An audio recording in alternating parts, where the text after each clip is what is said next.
Morning, Kent.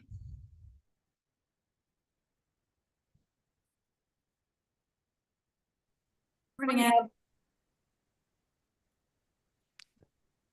Hi.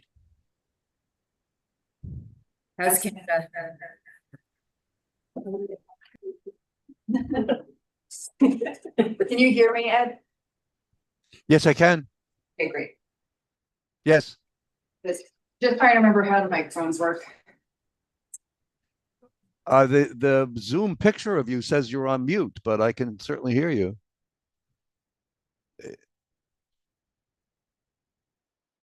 Is what we're using. Yeah, okay.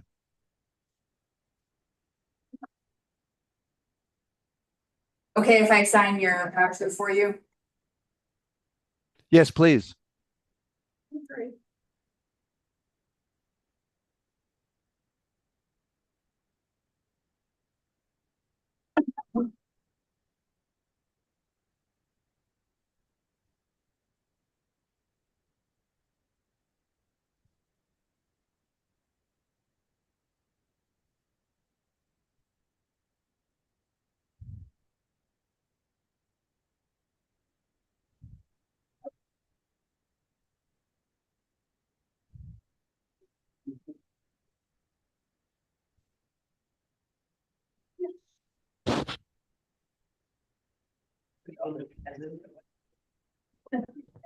He's so calm. Constantly calm. That's it. What is that? Morning. Does anybody help you have copies? So far, no. Okay. I didn't know that we had them, but we have them if you need them. Oh. Somebody downstairs has learned from the past. It wasn't me.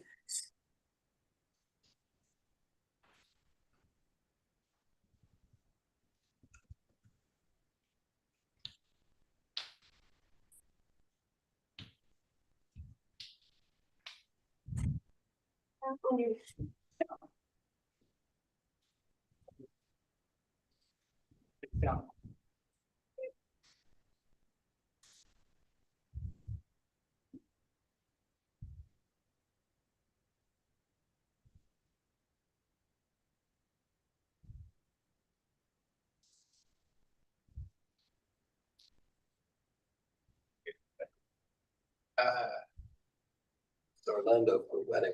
I don't know if it was back yesterday. Didn't use the parks and all that, so it's a good thing. Nice break from reality. That is a good. Yeah. How about you? Well, get ready. Bye. That's the thing. For the last 10 years or so, I ran a camp here. Was off the grid. On a lake. Yeah, done a very similar thing there. Yeah, wasn't sure how we'd like it. Extended it in a second. Now I get it. Yeah. I'll send you my comment. We did, we had that today. And we. So. Know what it was? So we gave up that class. Instead, third of the price. I'm trying to I mean, I do, but it's like, I actually use it more in the winter. Mostly street. It's not really ski. Sounds great. We have. So can't cows. Yeah. Taxes. Yeah. Well, it's crap. It's like, why would I do? So we all set, Kent? I think so. Okay, I can never remember whether I do this introduction before or after the business meeting. I think you've been doing the whole thing at the beginning, so I think just go ahead. Yeah, I think so. Chelsea. Okay, good morning, folks. My name is Ed David, and I'm on the Zoom link because I'm out of Maine. On behalf of my fellow commissioners, I welcome you to this meeting of the Maine Human Rights Commission. Before we proceed with the business of today, I'm asking each of you who may have an electronic device, cell phone, pager, etc., to ensure that they are silenced. We have additional agendas, including the consent agenda, available in the back of the room. The consent agenda is a listing of cases in which no written arguments were made to the commission in the allotted time. The commission has voted on those cases and they will not be considered further today. The remaining cases on the agenda are coming before the commission to determine if reasonable grounds exist to believe that unlawful discrimination has occurred. The commissioners have received and reviewed investigators' reports and any written submissions submitted within the allotted time. No new information or any written materials will be accepted today. Cases will be called in the order on the accepted agenda. As I call each case, the party who has submitted a written argument will be called to the podium to provide the most relevant arguments or recognized on the Zoom meet. The time is limited to 10 minutes. Time may be reserved to rebut opposing arguments, but the time limit of 10 minutes may not be exceeded.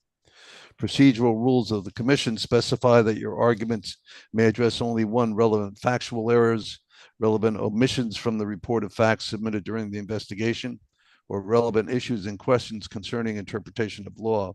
The commission allows parties who do not disagree with the investigator's report to rebut comments made by the opposing party. Please be advised that the commissioners may ask questions, and I'll ask you please to introduce yourself as you come to the podium or are recognized online. Thank you. And with that, the first item of business is to adopt the agenda and the consent agenda. And we would entertain a motion.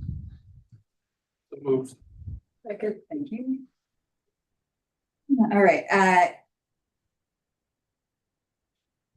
per the commission's remote participation policy, we would ask the commissioners to indicate their votes both verbally and visually. So we have a motion by Commissioner Douglas, second by Commissioner O'Brien.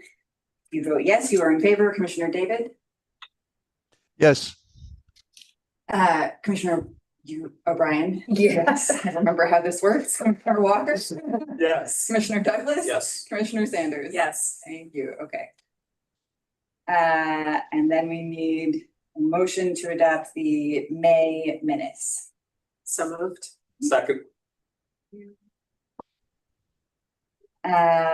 Commissioner David? Yes. Commissioner O'Brien? Yeah. Commissioner Walker? Yes. Commissioner Douglas? Yes. Commissioner Sanders? Yes. And before we And go, then we, yep. sorry, I just wanted Go to ahead. check. I think, do we have an interpreter on Zoom for the first case? Are they here?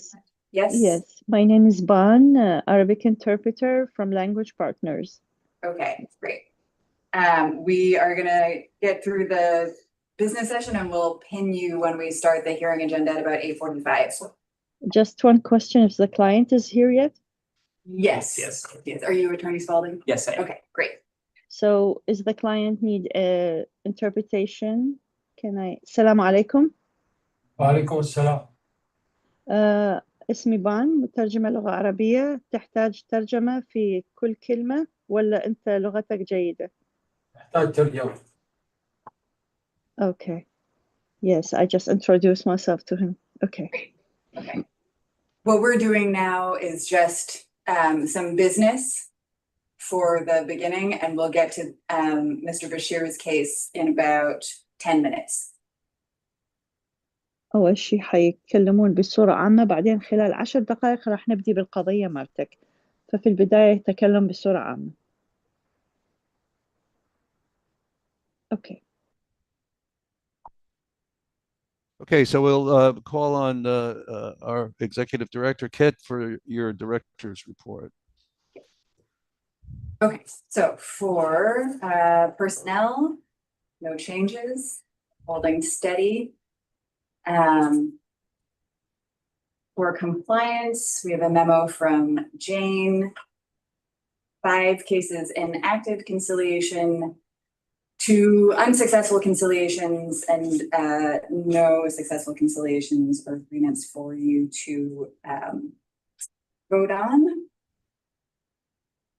For investigation case summary, generally, In May, we had a total 42 cases filed with a total of 54 new respondents, 33 withdrawals and dismissals. The legislative session is over, so I have been catching up.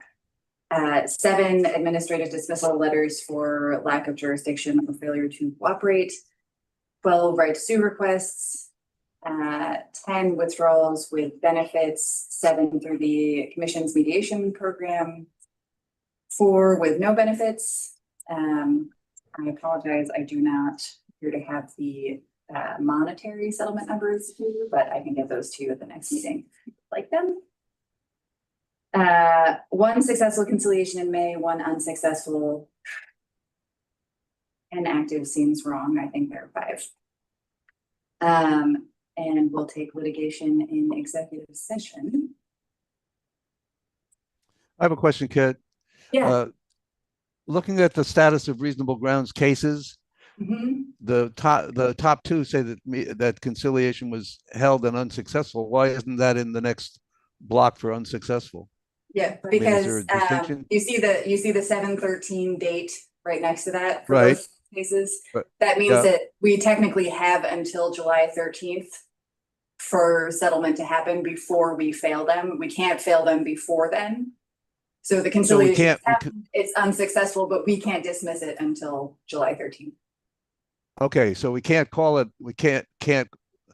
finalize it as unsuccessful until that deadline passes. Could it be revived? Could it be? Could somebody They come? might have a private mediation, I suppose. They might settle it that way. But not with the commission. They couldn't revive it in front of the commission. Say, no, well, we want to come back to it. No, yeah, I mean, you've already voted on those cases. They could. No, I don't mean a vote. I meant come back and say, well, we want to go back to conciliation. We've changed our mind that it's unsuccessful. They could if we could find we could find somebody who could hold a conciliation in that short a time frame. But it's good. Thank you. Yeah. Yep. For new business, the legislative session is done. Everybody raise a glass of your preferred caffeinated beverage. I am still trying to figure out how appropriations works. My friends on appropriations are also trying to figure out how appropriations works. I know that our baseline budget, in fact, passed in the continuing services budget in March, which I didn't know until about 3 weeks ago, when I was having panic attacks because I couldn't hear that they were voting on it in appropriations. So that's fine. So the only thing I'm really waiting to hear on are that $25,000 that we asked for in order to get caught up on bills, which I think got voted in, but I don't know where it stands now. And LD 284, which is the bill that would have made Barbara a major policy influencing position. I just have not had time to check since they adjourned. So that's on my list for today. Is that on still sitting there? They're running back to run the table on Tuesday. Yeah. It's been quiet, which is nice. I am glad to be living in my office again as opposed to at the State House. Questions about any of that? Okay. Should we come back at 8:45? Sure. So we'll be in recess for 5 minutes. عندهم استراحة 5 دقائق.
Okay, shall we come back? Yes, we will call the meeting to order again and consider the cases to be heard. On the adopted agenda, the first case to be heard is H250008, Mohammed Bashir versus John Pompeo. And just from my understanding, is he present in the room and the interpreter is online, or I'm just I am not a, online. محمد هل أنت موجود معهم ولا أنت حاضر في الإنترنت؟ أنا موجود هنا في الغرفة معه. Yes, he is present in the room, but I am here with the okay. Zoom. محمد Okay, راح thank you. يبدون أول قضية هو إلك. خير إن شاء الله كويس. Okay. So the case is one in which there is a recommendation, a single recommendation for finding of no reasonable grounds to believe that unlawful discrimination occurred. And therefore, we will hear from the complainant or So, counsel. Yeah. yes. Ms. Interpreter, I apologize, I didn't catch your name.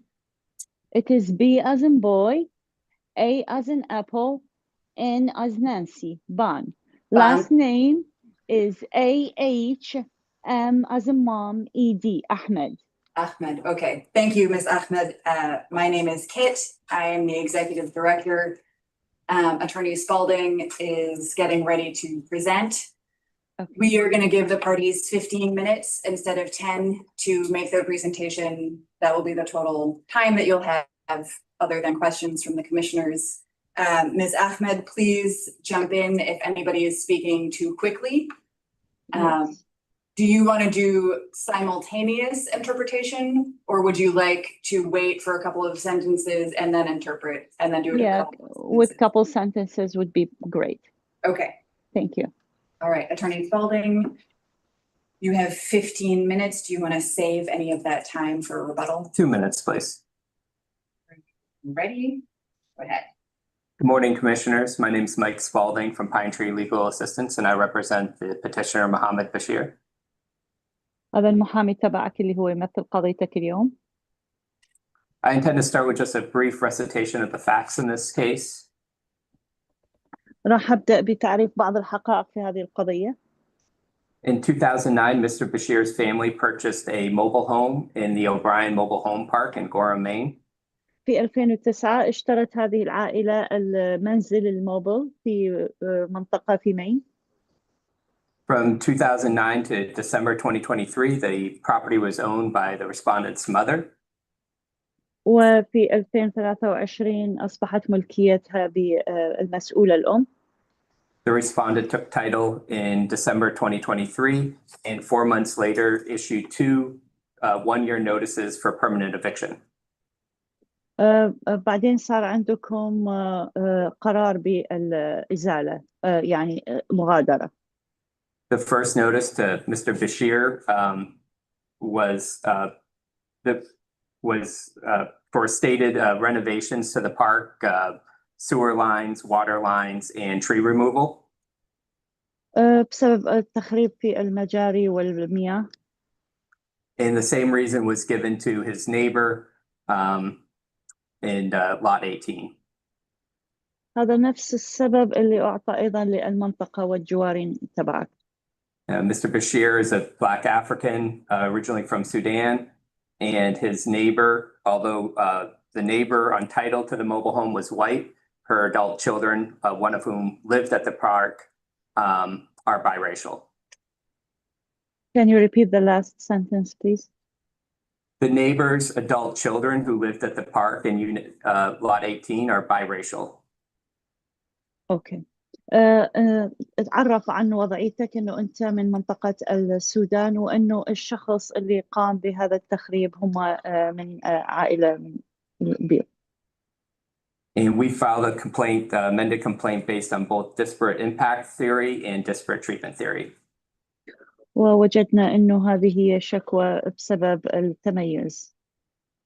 Under both theories, the primary basis for our disagreement is the lack of fully interrogating the landlord's stated reason of having to move the mobile homes to accomplish the renovations. إنه احتياج الموبل هوم إلى البيت هذا إلى يعني إعادة تأهيل كاملة. Under both situations, under both theories, the landlord simply said that it was necessary to move the mobile home with no supporting evidence, documentation or otherwise, that actually moving these mobile homes was required to accomplish the stated renovations. لكن صاحب الملكية بلغ إنه ضرورة إنه تغيير أو نقل هذا المنزل بدون أي وثائق كانت صادرة أو رسمية. And for example, that the tree removal could be accomplished without moving the mobile homes. يعني على سبيل المثال حيكون هو موضوع مشكلة كيف إنه تنقلون الأغراض بدون نقل المنزل نفسه. The septic tank could be removed or replaced without moving the mobile homes. يعني مثلا المجاري ما يستطيعون أنه يغيروها إذا ما يشيلون أول شيء البيت. And then on the issue of the water line, which purportedly does go under Mr. Bashir's mobile home. وأيضا خط المياه هو أصلا خارطة المياه موجودة تحت البيت نفسه. We did present evidence to the investigator, or at least argument to the investigator, that in the construction industry, water lines like that are often left in the ground, capped, and new water lines can be put in to accomplish, the renovation without destroying the structures that are there. لكن احنا وجدنا بعد ما سألنا انه ممكن ان يتركون هذه المجاري مال المياه تحت البيت ويتركوها ويعملون خطوط جديدة بدون ما يأثرون على البيت او تحريكه. So under the disparate impact theory, the investigator's report did seem to suggest, it's a little unclear, that this statistically, we may have stated a claim for discrimination under disparate impact. وبهذا الأسباب احنا عملنا هذه الشكوى. The sentence was, while these percentages are accurate given the very small sample size, the record does not support complainant's claim. إنه هذه ممكن أن تعطي بعض الدعم للقضية. And then there's no citation to the law on disparate impact, but it seems that the investigator kind of jumped to the stated business necessity as sufficient to rebut our prima facie case for discrimination. وإنه هذا القرار اللي إحنا اتخذناه مو هو ضد القانون ولكن إنه هو يعطي حقوق أكثر في ضمانهم.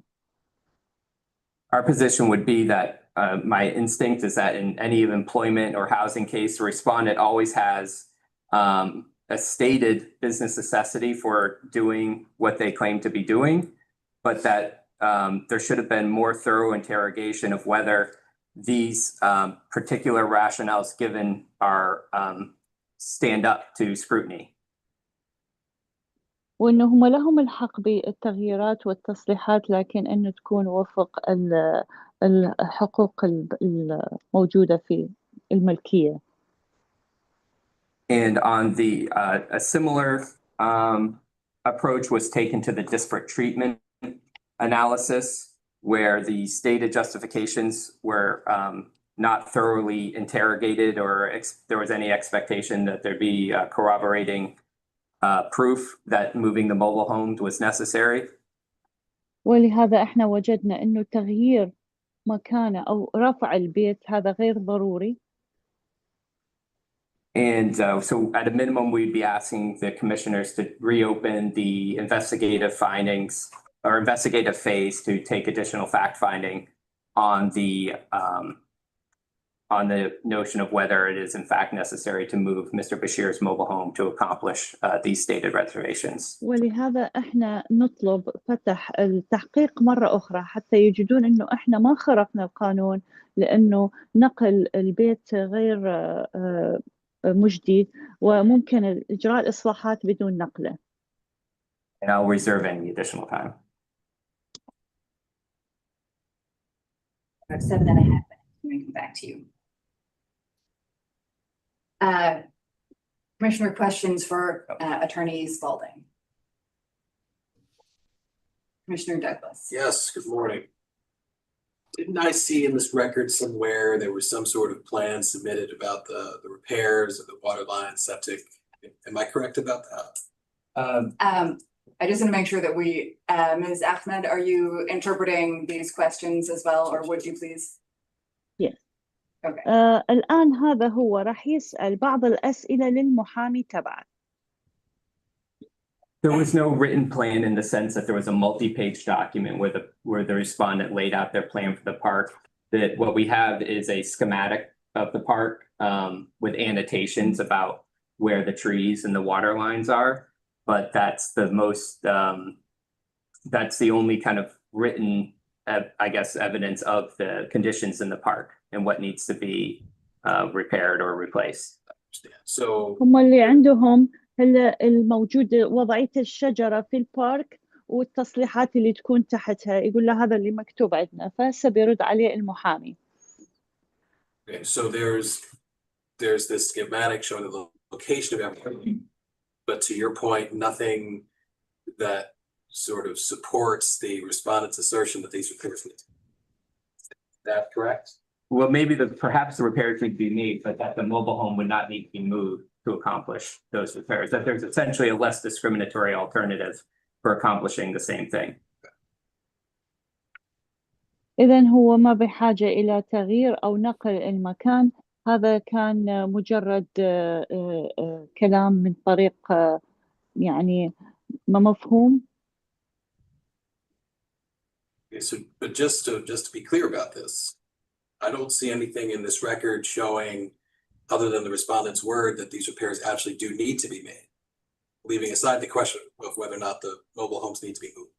Am I correct in that, from your perspective? From my حتى perspective, أصحح المعلومات اللي عندي، ما أجد أي وثائق أمامي توضح إنه البيت لازم ينقل مكانه. the only evidence is the respondent's testimony that the repairs need to be made. And that's part of my underlying issue with the finding of no reasonable grounds. Thank you. كل اللي عندي أنا إنه هو مجرد تصليحات لازم تحصل، لكن ماكو شيء واضح يأثر على نقل البيت. Commissioner David and then Commissioner Sanders. Good morning, Attorney Spalding. Following up on Commissioner Douglas's question, the only document is a schematic plan. And other than that, it's the assertion that there's a business necessity from the respondent. Is that correct? Yes, a schematic prepared by the respondent and annotated by the respondent. Okay, hang on. Let's let the interpreter. هذا مجرد توضيح إنه هم الوثائق اللي موثقيها فقط، ويسأل المحامي يقول له نعم حسب الموجود عندي. So it's I am very troubled by the fact that there certainly was no investigation in the record considering less discriminatory alternatives. So it would seem to me that the legal argument is that you say that the burden of production is upon respondent to show a business necessity. And once there's a burden to show a business necessity, you get into that area of less discriminatory alternative, which, tipping my hand, I think they failed to do. Yes, I will. We got to pause every couple of sentences to let the, or okay, every couple of commas. Could you too many sentences. Could you Yes. give me just the remind me of the yes, two? thank you. That's helpful. The legal argument is that the burden of production is upon respondent to show a business necessity. Pause. يقول لك في البداية الوثائق اللي أمامي حتى تثبت دا يريد يتناقش مع المحامي هل هي موجودة شيء عن النقل البيت أو عن إخراق القانون. And if that's the status, your argument is that they've, well, I'm sorry, stop. If they have to show a business necessity, then there is an issue about showing لازم less discriminatory alternatives. يقول لحتى أشوف إنه أكو قضية ونقاش لازم أشوف الأسباب اللي هم يعني سبب واضح إنه هو يكون موثق أمامي. Was it Attorney Spaulding? Was anybody else served with a notice other than the neighbor? في حدا غير الجيران وصلته هذه الملاحظات؟ There's 10 mobile homes in the park and only 2 mobile homes got a 1-year notice for permanent eviction, the 2 that I've discussed. يقول لهم 10 في البارك لكن فقط 2 اللي حصل لهم الموضوع مال نقل المكان، يعني لازم يخلون البيت. And that's true up through the issues and resolution conference with the investigator, correct? Through that date, whatever that is. وهذا حصل مع المحققين في هذاك اليوم؟ Yes, Commissioner. نعم. And why, Attorney Spaulding, would you say that your first request is to reopen as opposed to if there's a finding of discrimination, considering those alternatives in settlement discussion? وأيضا أنت طلبك أيها المحامي إنه نرجع نفتح التحقيق ونشوف إذا هذول كانوا عاملين هذا الشيء من ناحية عنصرية ولا يعني إثارة الجدل مع الشخص المعني فقط. Commissioner, since I'm essentially making an argument that there was inadequate investigation or interrogation of the stated business justification, it seemed a more appropriate request to ask that there be a reopening of the factual record, but I won't complain if the commissioners reverse the decision. أنا ما عندي اعتراض إذا هم أعادوا الفتح مع التحقيق وأعطونا القرار. I think we're here today to decide the case. ونحن هنا اليوم حتى نقرر هذه القضية. Thank you. Commissioner Sanders? Yes, good morning. My questions are actually for counsel, for the commission, and then I have a related question for Kit, the executive director. عندها سؤالين. Do you want to ask them now or do you want to hold them until after the? I think I'll do it the same, so I'll ask a couple of sentences and then pause for the interpreter to interpret. No, I meant, do you want to ask those questions now, or Yes. sometimes we hold questions for council until after all of the presentations? I'd like to ask the question of counsel now, given there's a threshold legal issue I'd like her to respond to. هتحب تسأل أسئلة هسه. Barbara, the question relates to whether Attorney Spaulding has correctly framed the legal issue for us. السؤال للمحامي: هل وضعت إطار قانوني للقضية لدينا؟ Attorney Spaulding argues that once the burden shifts to respondent,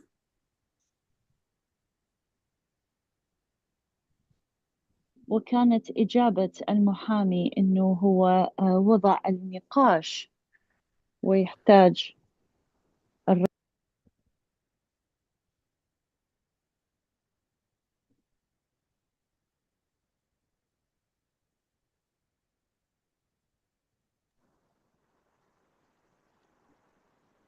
wonderful. I'm not sure if she may have hit mute.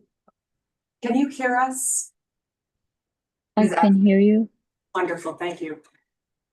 That the commission has to consider the question of whether there were less discriminatory alternatives available. And so my question, Barbara, is that the appropriate legal standard?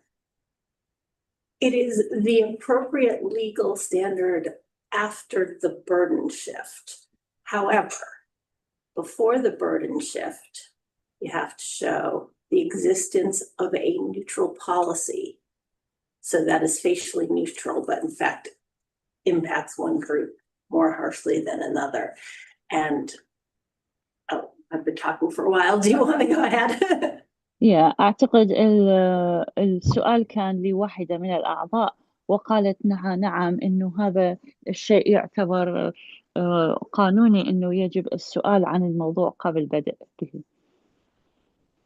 It is possible that someone overly eagerly edited that footnote. But there is a question in this case as to whether there is a facially neutral policy at all, as opposed to the need to repair, which isn't a policy. So that was something the investigator considered. And if we get to the burden shift, then yes, the question is there a business necessity? And part of determining whether there's a business necessity is whether they could have done it in a less discriminatory manner. إنه هي في عندهم في البوليسي نوعين. بالنسبة للبورد ما عندهم مشكلة على البورد، أعتقد هو من ضمن البوليسي، لكن إذا تحكي كقانون نفسه تقولها ما أعتقد موجود عندنا في البوليسي. Attorney Spalding, your argument, of course, is that the respondent's plan here for renovation constitutes policy, correct? Yes. Hang on.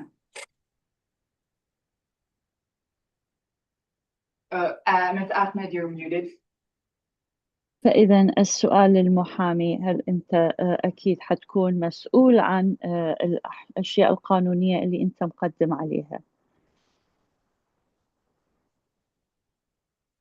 And you just heard counsel for the commission draw a distinction between a policy and a plan for renovation.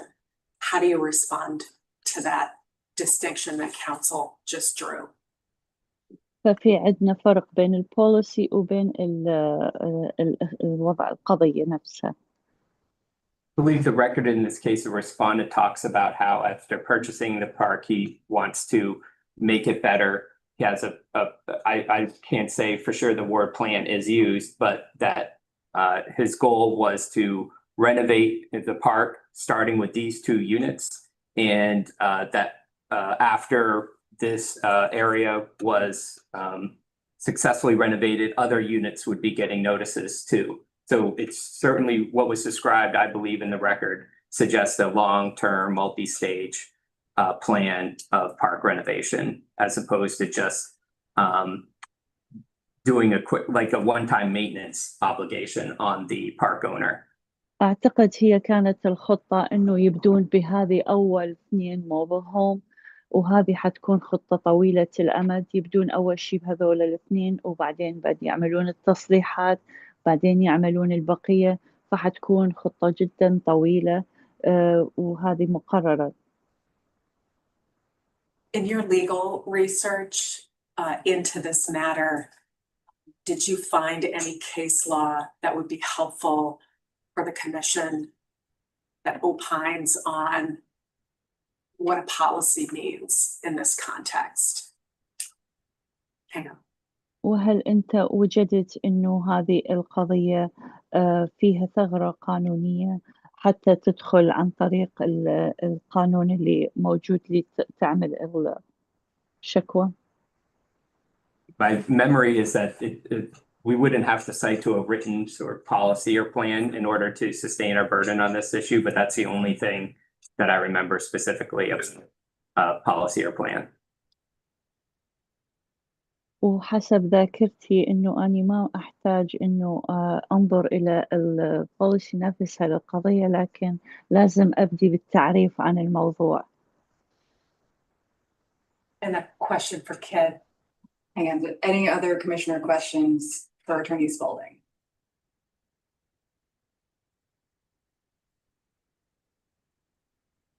With respect to the complainant's request, right, the remedy he's looking for is for us to reopen the investigation. Is that even a remedy that the commissioners have at this stage? إذا مع احترامي للقضية إذا إحنا نطلب إعادة فتح التحقيق هل هذا راح يعمل أي تطور؟ It's not something that we do with really any frequency, but it is open to you. Okay, thank you. إحنا عادة ما نسوي هذا الشيء لكن هو القرار راجع لك. Attorney Olfin, are you here for a respondent? Yes, I am. So you will also have 15 minutes. Do you want to reserve any of that time? I'll reserve a couple minutes. I will not take a full 15. Okay. So same thing, just pause after every couple of sentences. Whenever you're ready, go ahead. Certainly. Thank you and good morning, commissioners. I will start by saying that if you have any questions, please interrupt me at any time. What I will focus my remarks on are responses to Mr. Spalding's comments this morning. أنا اليوم راح أركز بالإجابة للقضية وأي أحد عنده سؤال ممكن أن يسأل. Starting with the issue at the forefront, disparate impact. There is no policy at play here. ما في عندهم هذا في القانون. As Attorney Spalding indicated, these lots are part of a longer term plan to renovate the park now that it is in Mr. Pompio's ownership. إنه can you repeat that sentence about the ownership, please? Sure. Mr. Pompeo has chosen to renovate the park now that it's in his ownership. وجد السيد بابيا إنه إعادة تجديد البارك هو من ضمن ملكيته الخاصة. We supplied evidence that these two lots were selected because they were in the greatest disrepair. وهذه المنطقة والأرض كانت بحاجة إلى تصليح مع الشهود يعني إنه هي بحاجة تصليح. And that the lots themselves, including the infrastructure, would need to be substantially rehabilitated. والبنى التحتية للأرض نفسها محتاجة إلى تغيير. Therefore, to the extent that the commission finds that there was a policy or practice giving rise to a disparate impact claim, the record firmly demonstrates that there was a business necessity. وطبعا هذا محتاج إلى وقت ويحتاج إلى تفريغ المكان وحسب البزنس أيضا المخصص هناك موجود. But also a statutory basis for proceeding with the termination under the mobile home laws. وهذا كان القرار خصوصا بوجود المنازل الموبل على هذه الأرض. In particular, Title 10, Section 9097, subsection G. وحسب القانون اللي هو أعطت رقمه. Which provides that a landlord can provide, or a park owner, excuse me, must provide a 1-year notice of termination if the purpose is for renovation or reconstruction of the park. وفي هذا القانون مكتوب على صاحب الملكية أن إعطاء وقت سنة كاملة لإجراء التصليحات حتى ينقلون منازلهم. There is no disparate impact on any individual or family based on their protected characteristics. What do you mean by there is no disparate? Can you explain? There is no, let me rephrase that, I apologize. There is no disparate impact on, or there's no adverse impact on individuals or families based on their protected characteristics. So there wasn't an ad provided? There was no, the basis, the determination to proceed with the terminations and reconstruction was not based in racial animus or. Oh yeah, understandable. Yeah. Yeah. إنه هذا القانون وإعطاء الإعلان للتفريغ هو ما له علاقة بالعنصرية وبأذية الضرر للشخص شخصيا نفسه. As Mr. Pompeo made clear throughout this proceeding, he was entirely unaware of the familial makeup of either Mr. Bashir's household or that next door. فأخذ السيد بشير على نفسه القانون مختصرا أنه معتقدا أنه هذا الموضوع بس عليه هو وعلى الجار نفس الجانب له.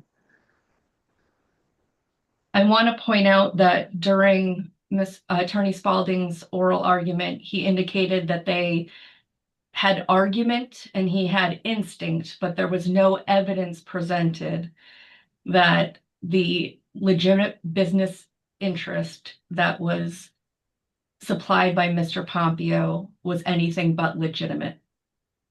فحتى أبدا أنه ما كان أي شيء غير قانوني ومحدد ضد الشخص نفسه. In addition to the schematic prepared and produced as Pompeo 11, وإضافة إلى هذا والقانون رقم 11 complainant produced an affidavit filed with the state providing notice of intent to, let me just get the right language so I don't, filed with the wastewater and plumbing control program at the state in lieu of a site preparation inspection by local plumbing inspectors. بإعادة تصليح المجاري والمياه حسب السيتي. In addition, with respect to the business interests of renovating and reconstructing the park as a whole, these particular lots required not only to have the water lines removed and moved closer to the road line, as they're currently underneath the trailers. إنه هي مو فقط في قطعة الأرض وإزالة المجاري مال المياه، لكن هو البنى التحتية اللي تحت التريلر نفسها إعادة تأهيل مهم جدا. The decision to regrade the lots and remove trees was related to safety issues. In addition to that, the Gorham Mobile Home Park Ordinance requires stable slabs be under lots and that water lines be consistent with utility standards. وبالنسبة لإزالة الأشجار وتأهيل البارك نفسها هذا يعتبر قانوني جدا لأنه محتاجين إنه يعملون البنى التحتية اللي تحتها أيضا. Once the two lots are removed from the area where Mr. Bashir's lot is located, that area will be used as a staging area for preparing and expanding the long lot, expanding the park outward. أول ما يشيلون هذه الاثنين الموبل هوم حتى يبدون بالتأهيل تحت هالأرض لتكملة المنطقة. The arguments have been made by Attorney Spalding and complainant that there were alternative means for achieving the same results. والمناقشة بدأت بين المحامي حتى نوصل إنه نفس النتائج. But we believe that the record demonstrates that is not the case. These lots are in the greatest disrepair. They're on the outward edge of the lot closest to the area of expansion. And removing these lots is in the best interest of the park and its residents as a whole. ووجدوا إنه إزالتهم هو أفضل نتيجة تقدم للبارك.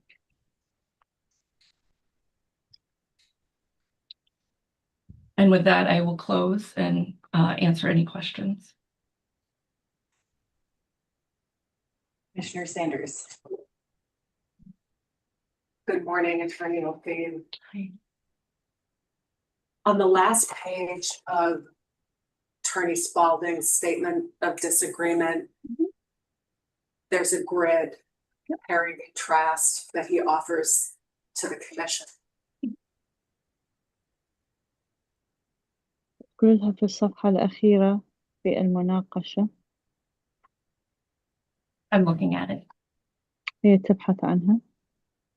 In the last comparison, the complainant alleges that they asked what code and utility requirements respondent is relying upon and that none was given. Is that correct? إنهم طلبوا رقم الكود للاستجابة لكن ما وصلهم أي كود. To be totally honest, I do not recall that request ever being made of respondent. حتى أكون صريحة أنا ما أتذكر أي طلب وصلني عن هذا الشيء حتى أجاوب عليه أو لا. We provided schematics and a narrative description, and as I indicated, evidence of permit filings with the state related to the repairs to the utilities. احنا بس قدمنا الطلبات اللي هي ضمن الولاية حسب قانون الولاية بالنسبة للتأهيل وإعادة التعمير في المنطقة. As I understand it today, though, you're relying on reference to various code and utility requirements in support of your defense. And I'm just curious as to if that's the case, why didn't you articulate those prior to now in connection with the process? That's a fair question, Commissioner. I think at the time we were focused more on the issue of. Hang on one second, Attorney O'Fein. Sorry. سألتها سؤال إذا ممكن هسه حاليا تجاوبيني ليش راح تبدون بالتعمير في هذه المنطقة فإذا تجاوبها بالطريقة حاليا.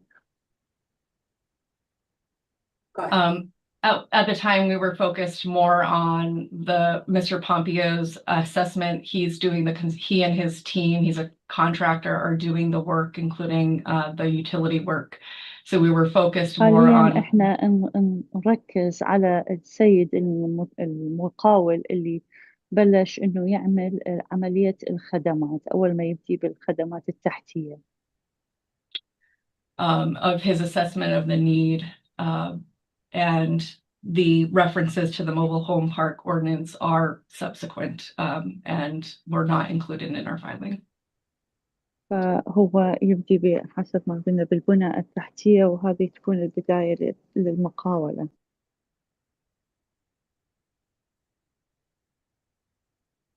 Commissioner Douglas. Yes, Attorney. Oh, yeah, Ed, I got you next. Attorney O'Fein, good morning. Morning. So I'm just reviewing the evidence that these repairs needed to be made, and I just wanted to make sure I have it all. I think you just referenced the schematic that we've been discussing. أنا بدأت بمراجعة المشاهد أمامي حتى أتناقش فيها معاكم. Yes.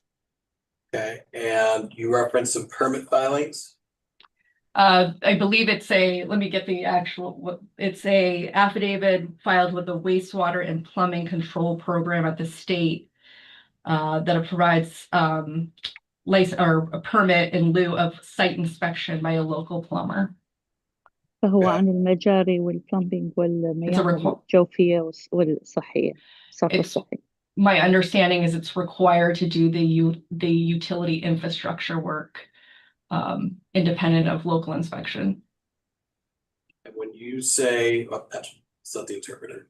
فإنه إحنا نجد إنه بداية لازم يعملون البنى التحتية والمجاري وهذا أول شيء. And when you say the utility infrastructure work, we are talking about the water lines, the septic, all of it. You just clarify that for us. That is correct. So what I'm talking about, when I'm talking about utility. Attorney O'Fein, please let the interpreter go. فإحنا من نتكلم عن الخدمية معناها المجاري اللي هي السبتي تانك والمياه الجوفية وأيضا مياه الصرف الصحي ومياه الشرب. قالت له نعم هي هذه الخدمية اللي إحنا نبحث عنها. And then you referenced a narrative, presumably prepared by your client, correct? That is correct. So we وأيضا have صحيح هذا إحنا دعمنا هذا الشيء بالفايل. my client testified, as Mr. Bashir did, at an Issues and Resolutions conference. In addition to that, we provided a response to the request for information and documents, as well as the close of evidence notice with further description of the plans and the basis therefore. Thank you. وكانت هذه خطة وخرائط وكلها مثبتة ومقدمة لإجراء هذه الخطوات. Okay, and just to tie all this together, in terms of the evidence in this case, on the record, as to why these repairs or, the justification for making these repairs, do I have everything? Is that the entire list, or is there more that you have to bring to our attention? At this time, I mean, Hang on. I just need to repeat the question again. I'm sorry. That's fine. The question is, in terms of the evidence that these repairs needed to be made, and the justification for making the repairs, I just wanted to clarify that what we've just discussed is, what is in the record, and there's nothing else. إذا في حالة تقديم خرائط أو لا أو تقديم مشاهد ورقية أو لا، هذا بس حبيت أنه أناقش هل هذه موجودة في القضية أو لا. so I believe we included it in our closer of evidence notice, but it hasn't been referenced today, so I'll bring it up now. But the lot that is next to Mr. Bashir's, which, to clarify, we believe all Mr. Bashir knew was a white woman owned the unit. I know that Attorney Spalding has been focused on that unit being also a minority held unit, but to Mr. Pompio's knowledge, she didn't know her son was living there or that she had a half Haitian son, for the record. And that is reflected in my client's testimony. Sorry. So what about Mr. Bashir? What can you repeat the wife, what you said? So basically what I was trying to explain was the lot next to Mr. Bashir's has been vacated and they've begun work on that lot. إذا هي هسه تتكلم بالنسبة. Hang on, everybody pause. The investigator is saying that's not in the record. No, I know. So if it's not in the record, we're not going to discuss it today. Fair. Okay. So. Okay. So I'm looking at page 2 of the complainant's submission of disagreement. Mm-hmm. I'm just going to read this to you. It says, respondent claims to be pursuing a plan to renovate and reconstruct the park by issuing 2 notices to quit to the units he claims are in most need of repair. إذا إحنا حتى يصنع تصليح إنه لازم نبدي بهذا اليونتس إنه كلها ترفوها حتى تعملون تصليح. Assuming for argument's sake this attention is genuinely held, respondent has implemented a housing related policy. وهذا كله طبعا متعلق بقانون التسكين في هذه المنطقة. So I think that we have there's a question as to whether or not we have a policy. And I wanted to get your take on the complainant's statement here in support of the fact that in this case there is a policy. What's your response? إذا هناك قانون فأنا أريد أعرف إجابتك للموضوع. As I stated at the beginning, there is no policy here. Under a disparate impact claim, there needs to be a showing of a neutral policy. Here, there is a decision consistent with statutory rights of my client to renovate and reconstruct his park. He made the business decision and identified these two lots as being the most unkempt and in most need of repair, thus starting with those. In addition, he provided evidence, or we've supplied either a narrative description, or my client also, I think, testified to this at the Issues and Resolutions Conference, that his plan is to expand the park outward. And this is at the edge of that lot, at the أعتقد edge of the park. هو في البداية قدم المشروع وجاب الموافقات، وهنالك بلش بإعطاء الإعلانات. Once the trailers are removed from and the trees are removed from these lots, that'll then be used for a staging area for the expansion of the park behind it. In addition, فلما يرفعون هذه المكان والأشجار وراح تكون المنطقة أوسع حتى يبدأون بالعمل.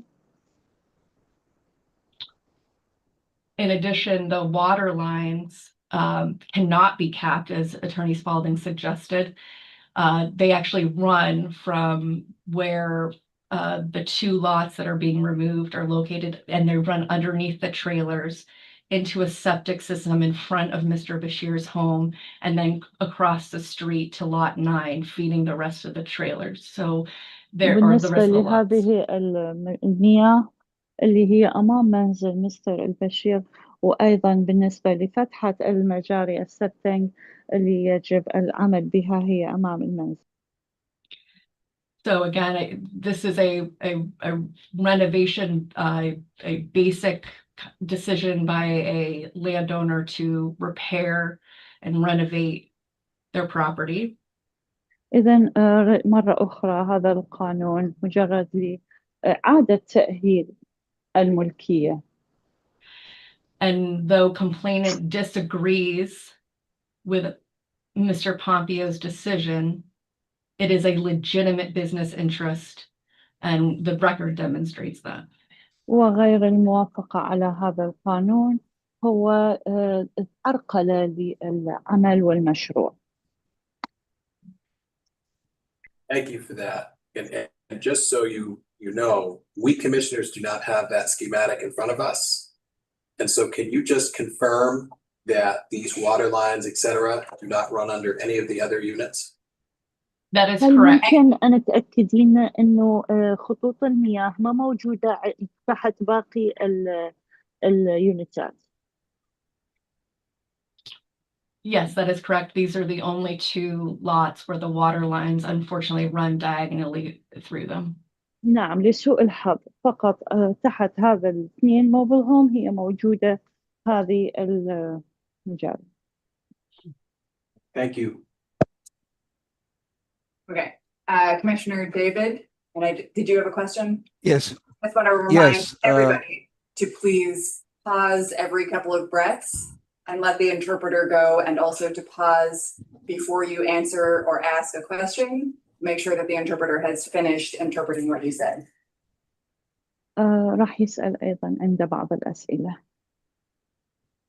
Attorney Olfan, you've said several times you've associated the disrepair of the trailer and the infrastructure repair desires of the landlord, correct? That is correct.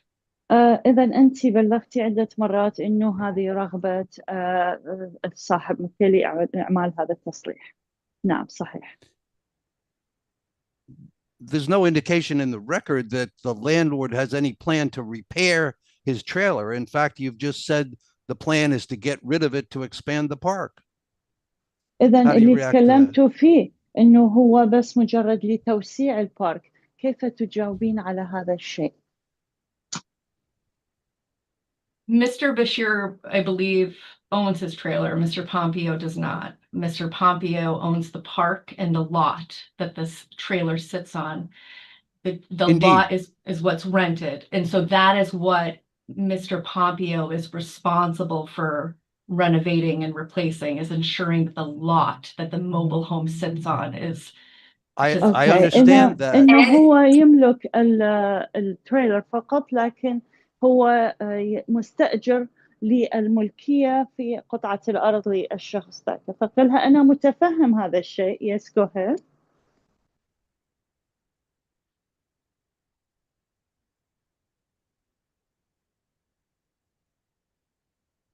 I understand that, Attorney Oliphant, that he owns the trailer and would be responsible for repairs. So everything that you've said about the landlord's intent or his motivation is based on repair and changing the infrastructure is not correct. He has no intention to repair, the landlord. أنا متفهم هذا الشيء، لكن إنه يغير البنى التحتية هذه من يعني مو مهم إنه هو يعملها ضد هذه الملكية.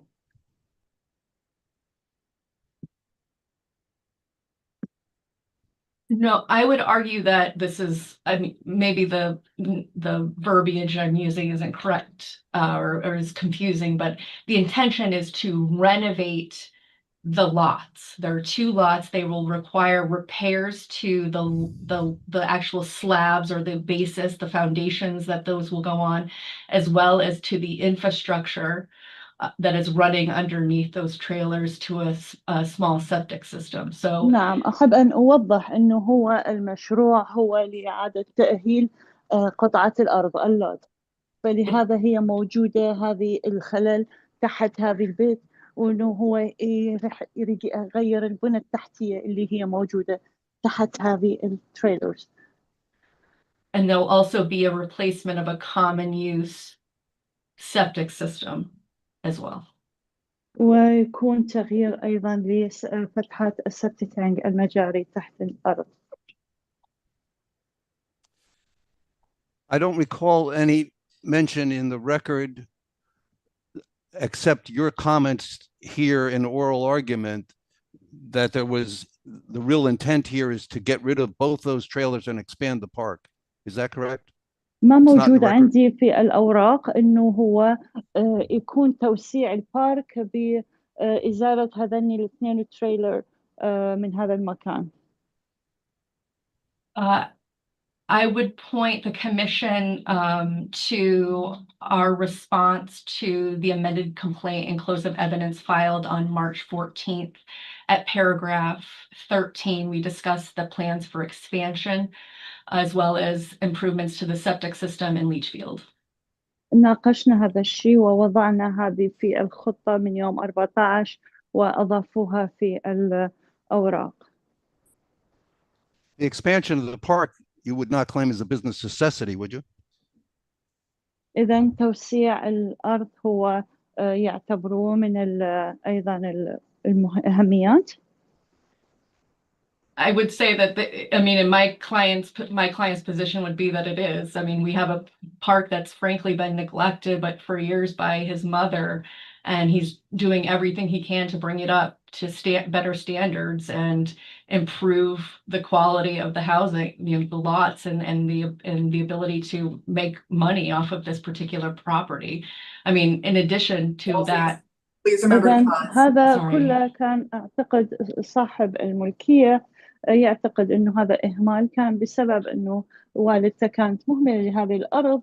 الأرض أصبحت محتاجة إلى إعادة تأهيل، وهذا أصبح لمدة طويلة مهملة. I think it also should be noted that we are in a housing crisis, and the expansion of affordable housing, including mobile home lots, is something that we should be, you know, that we want to promote. And that's something that Mr. Pompeo is hoping to do with this property. But if واللي you هو get يحتاج in, إنه يسويه لأنه بسبب الآن أزمة السكن، إنه هذا ممكن أن يساعد في حل أزمة السكن أيضا. Want to if you remind get us into, we are at about an hour on this case, and both complainant and respondent still have time left to come up and present. And we also have the investigator to hear from, just flagging that for everybody.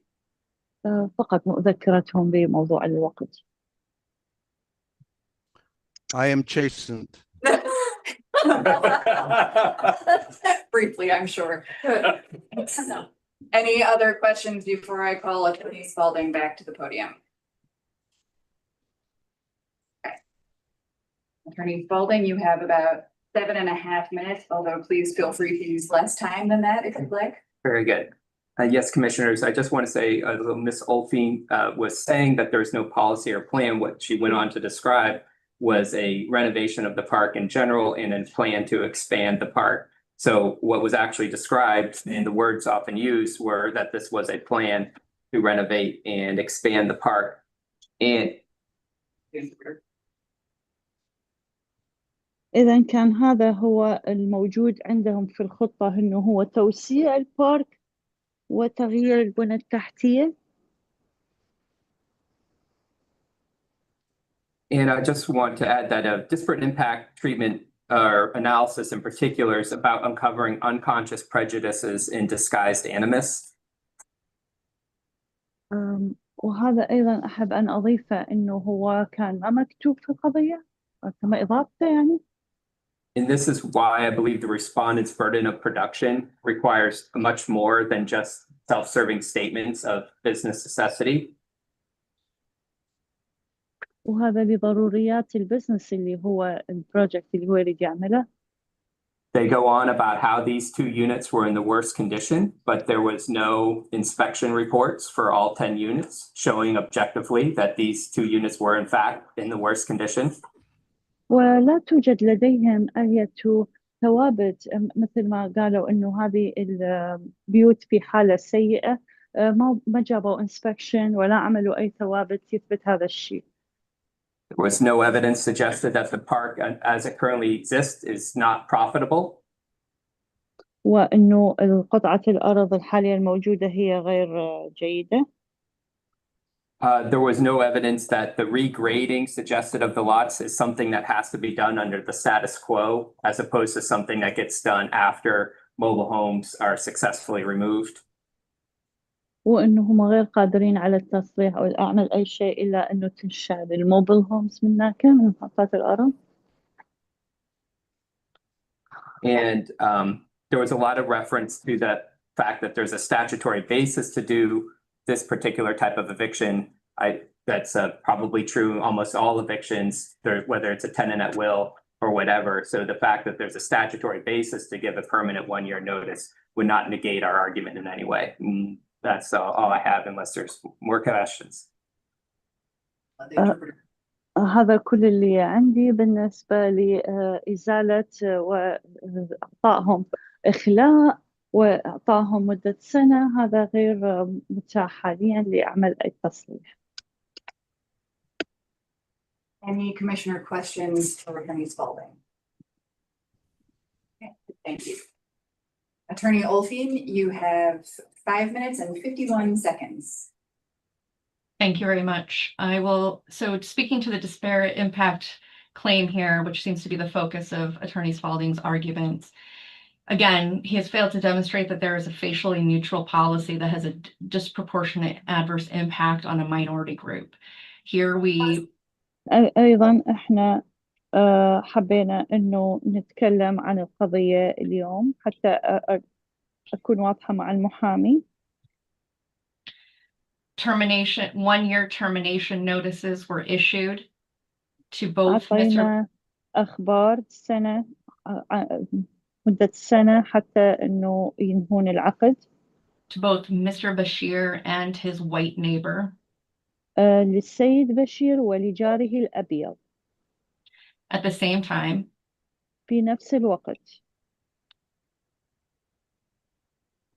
There is no evidence that there is any, excuse me, there's no evidence of any racial animus.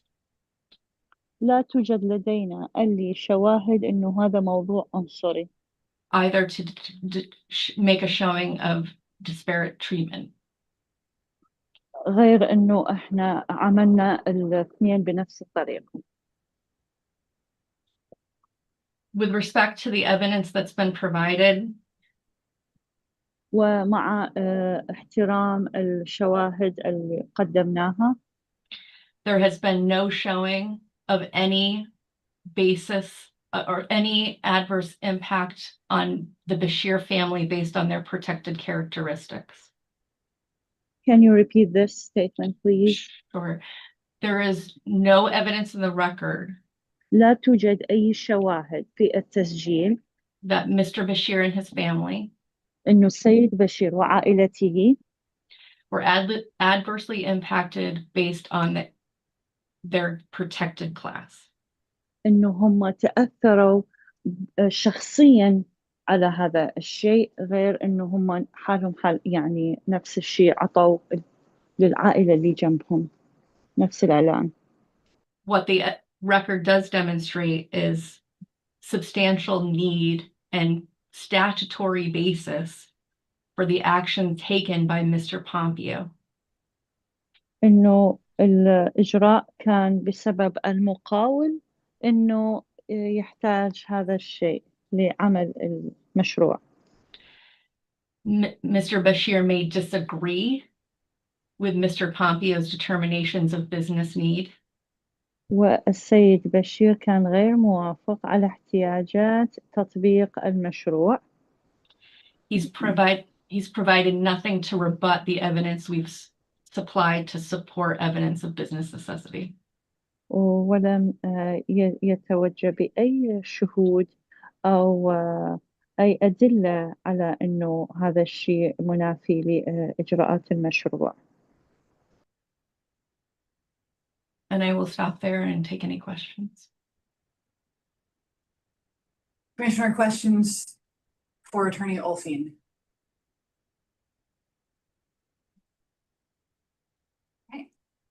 Being none, we've heard from the parties, and next we will hear from the investigator, Ray McCarter.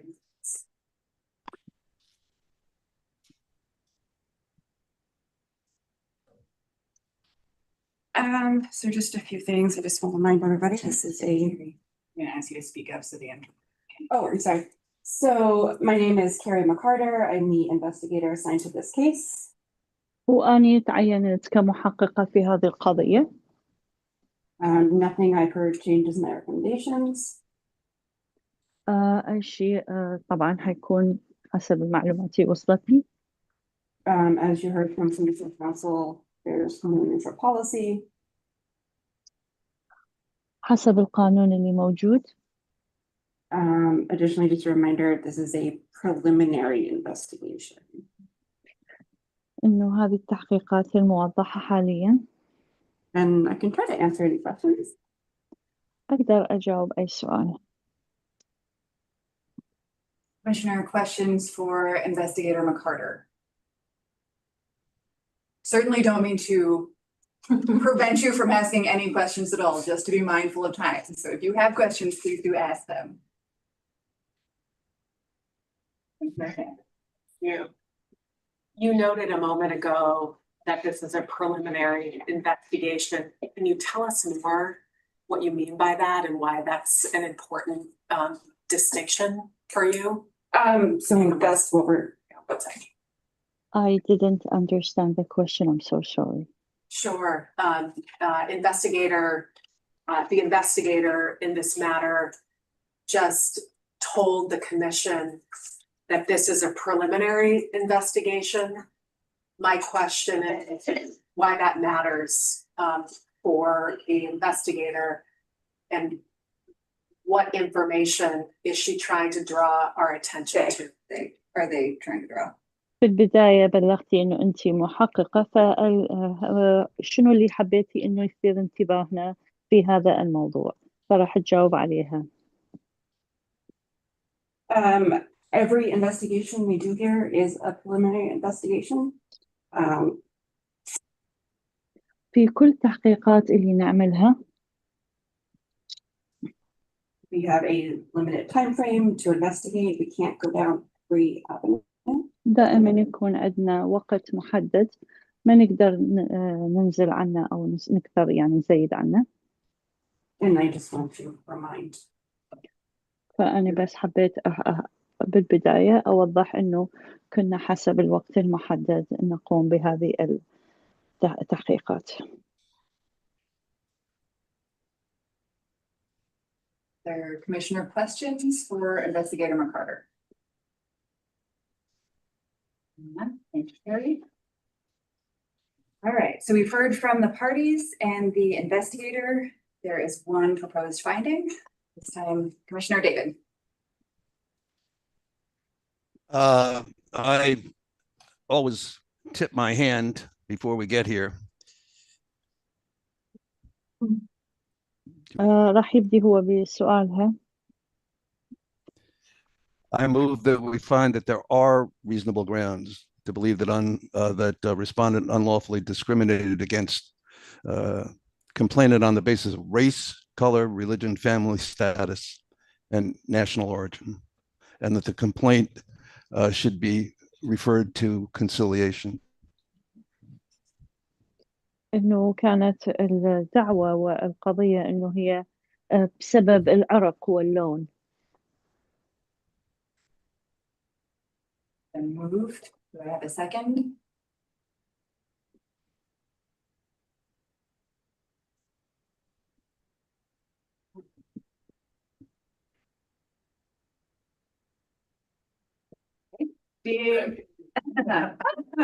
Let's hold on a minute.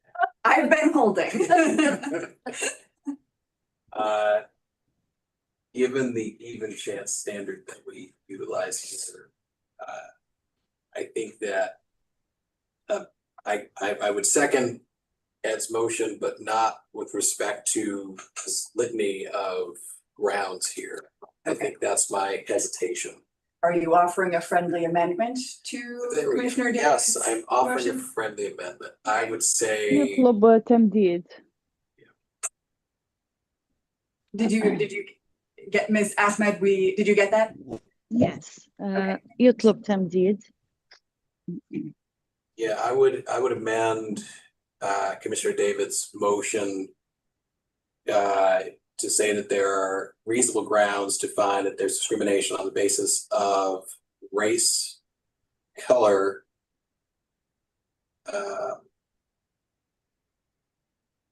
I would say race and color. And I think Let the interpreter get that. إنه يطلب تمديد لأنه حتى يشوفون إنه هي القضية معتمدة على اللون والجنس العرقي. Being a friend of Commissioner Douglas, I accept the amendment and amend my motion. وهو قبل التمديد.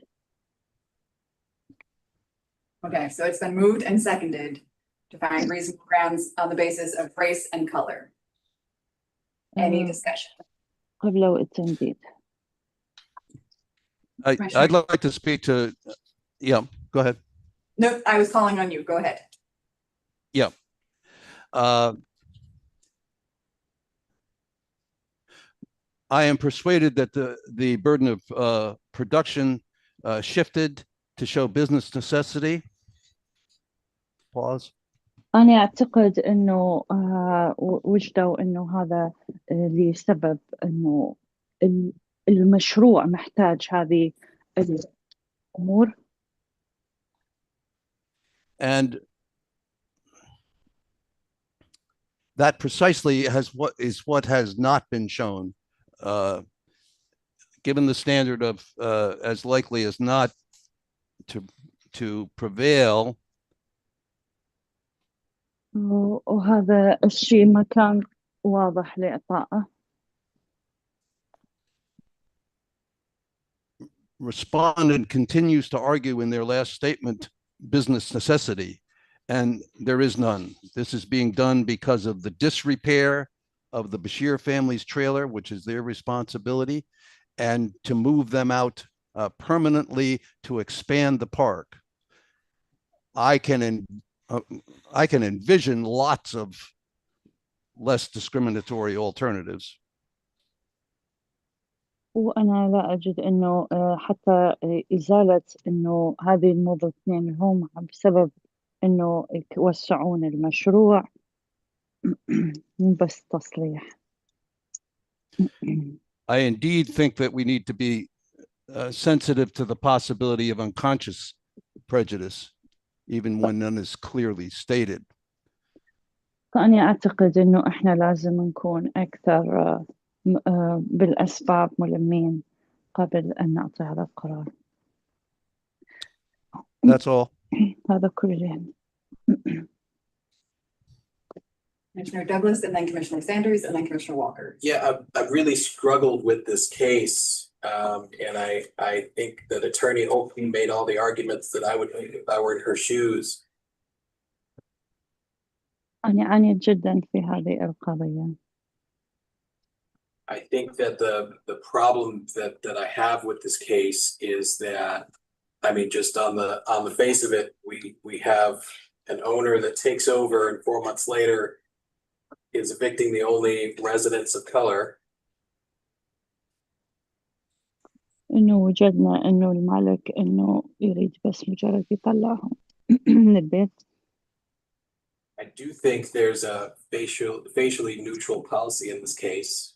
وأنا أجد إنه هذا موضوع عرقي و And I just don't, the evidence for these repairs being done, it really most exclusively comes down to the respondent's word. والمشاهد كانت غير وافية. So just to echo what Commissioner David said, I think that there were other alternatives to removing complainant and his family from the park. إنه ما في أسباب لإزالة هذه العائلة.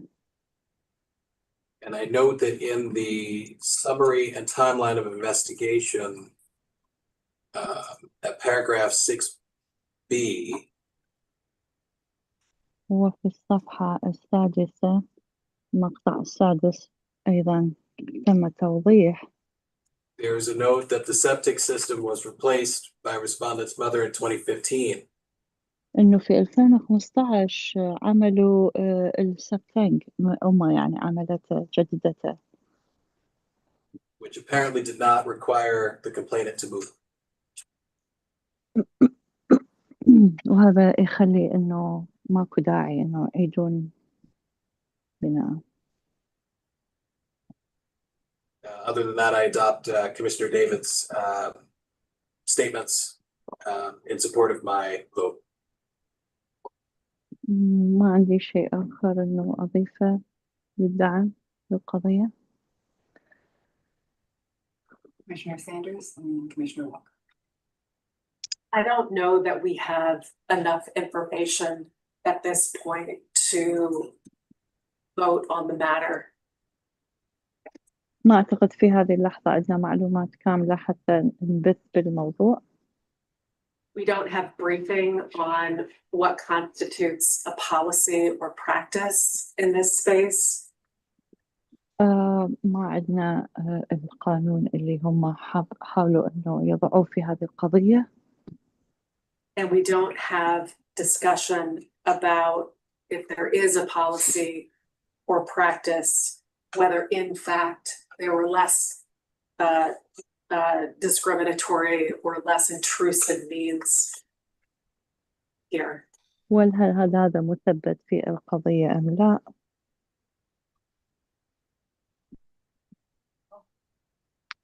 Commissioner Walker. I was going to say that I must be more simple and maybe naive.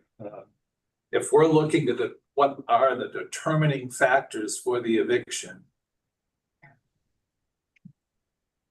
إذا إحنا ننظر على قانون الطرد. And we have been presented a record where our investigator determined that there were a legitimate business interest to have this eviction. I concluded without before that the location of the lot was the primary reason for this eviction, and it was the last one. It needed to be repaired and updated before they could do the expansion. Whether that's a legitimate rationale or not, but that was my rationale.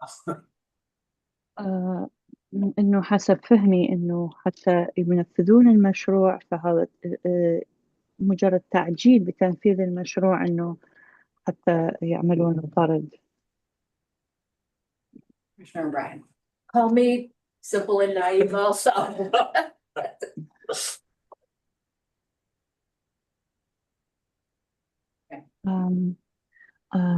Interpreter need to be disconnected in 1 minute. Okay, we have 1 minute of interpretation. Yes. Do we have a vote? Commissioner David, Yes, هسه عندهم التصويت حتى إعطاء القرار. Commissioner O'Brien, No, Commissioner Walker, No. Commissioner Douglas, Yes. Commissioner Sanders. Am I able to abstain? or are, Does that mean it's a tie?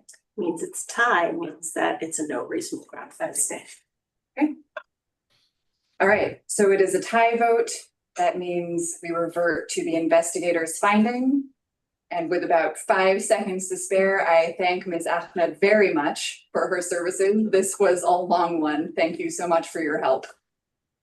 Thank you for using language partners. Interpreter disconnected.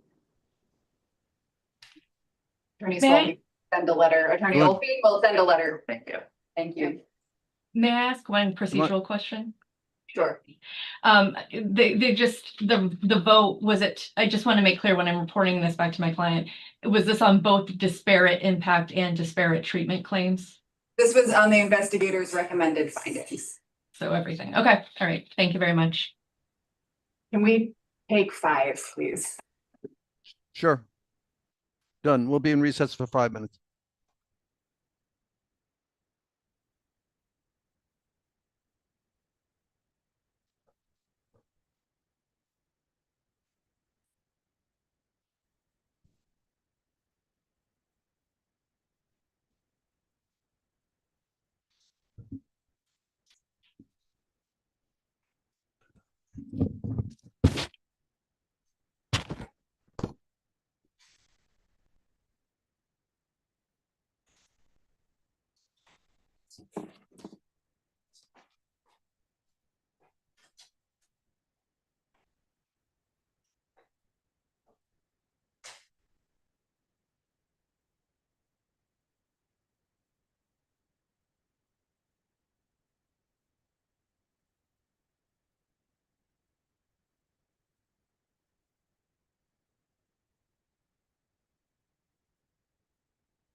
I'm ready when you guys are.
We all set, Ket?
Okay, should we come back? Yes. Great. Next case for hearing is E230206, Jeffrey Libby versus Archers on the Pier. There are four recommendations, three for findings of no reasonable grounds, but one for reasonable grounds. I would think there being a recommendation for a finding of reasonable grounds, we would hear from that's the more significant in terms of our work. Therefore, we should hear from respondent. Is that correct, Ket? I think so, yeah. Okay. So Ms. Archer, we'll hear from you first. You have 10 minutes. Do you want to save any of that time to respond to Attorney Young? Oh, you're muted.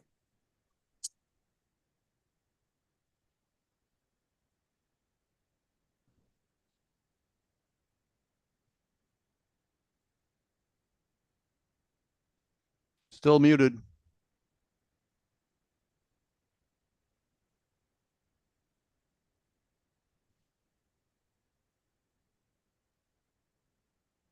Down at the bottom left-hand corner of the Zoom screen, you should see a little microphone icon with audio underneath. Do you see that? If you click on that, should unmute.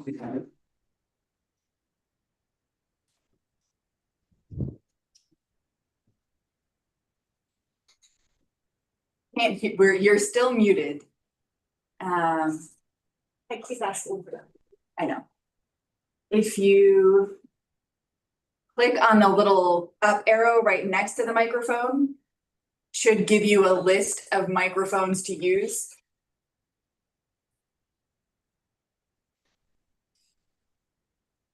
How about Great. now? Thank you. Yay. All right, so 10 minutes. Do you want to save any of your time to respond to Attorney Young? Yes, How much time would you like to save? I would like to save all of it. I would, You need to make an initial presentation here and then Oh, you can. okay. I'm very unfamiliar with this, so I'll just start the timer and then you can use whatever time you have left to respond after Attorney Young. okay, all right. So Jeff Libby was a former employee from the Bolduc Correctional Facility. And I assume you've all read the discovery. So I'll pause the time for two things. One is I realized I forgot at the beginning of the meeting to say it's fine to use the name of the parties. So it's fine to say Mr. Libby's name. It's fine to say the name of Archers on the Pier. Please don't use the names of anybody else. So if you need to refer to, for example, the cook, you can just say cook. And then I forget what I was going to say next. Well, keep going and we'll, if it comes to me, I'll let you know. Oh, okay.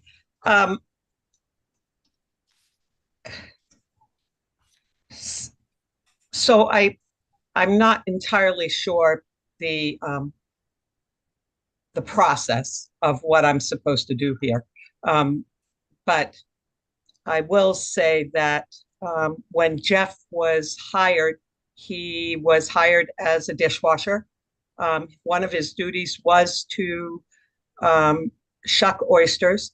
He was told at the very beginning of his employment that his job that was part of his job, and that in the fall, I did lay dishwashers off because I only use one dishwasher in the fall. And that is a dishwasher's part of his job. So that in the fall, when he was laid off, I go to Florida every year in the fall. And at 68 years old, that's what I do. And there is no transportation in the fall for Bolduc workers. And so when he was done working in the fall, that was why.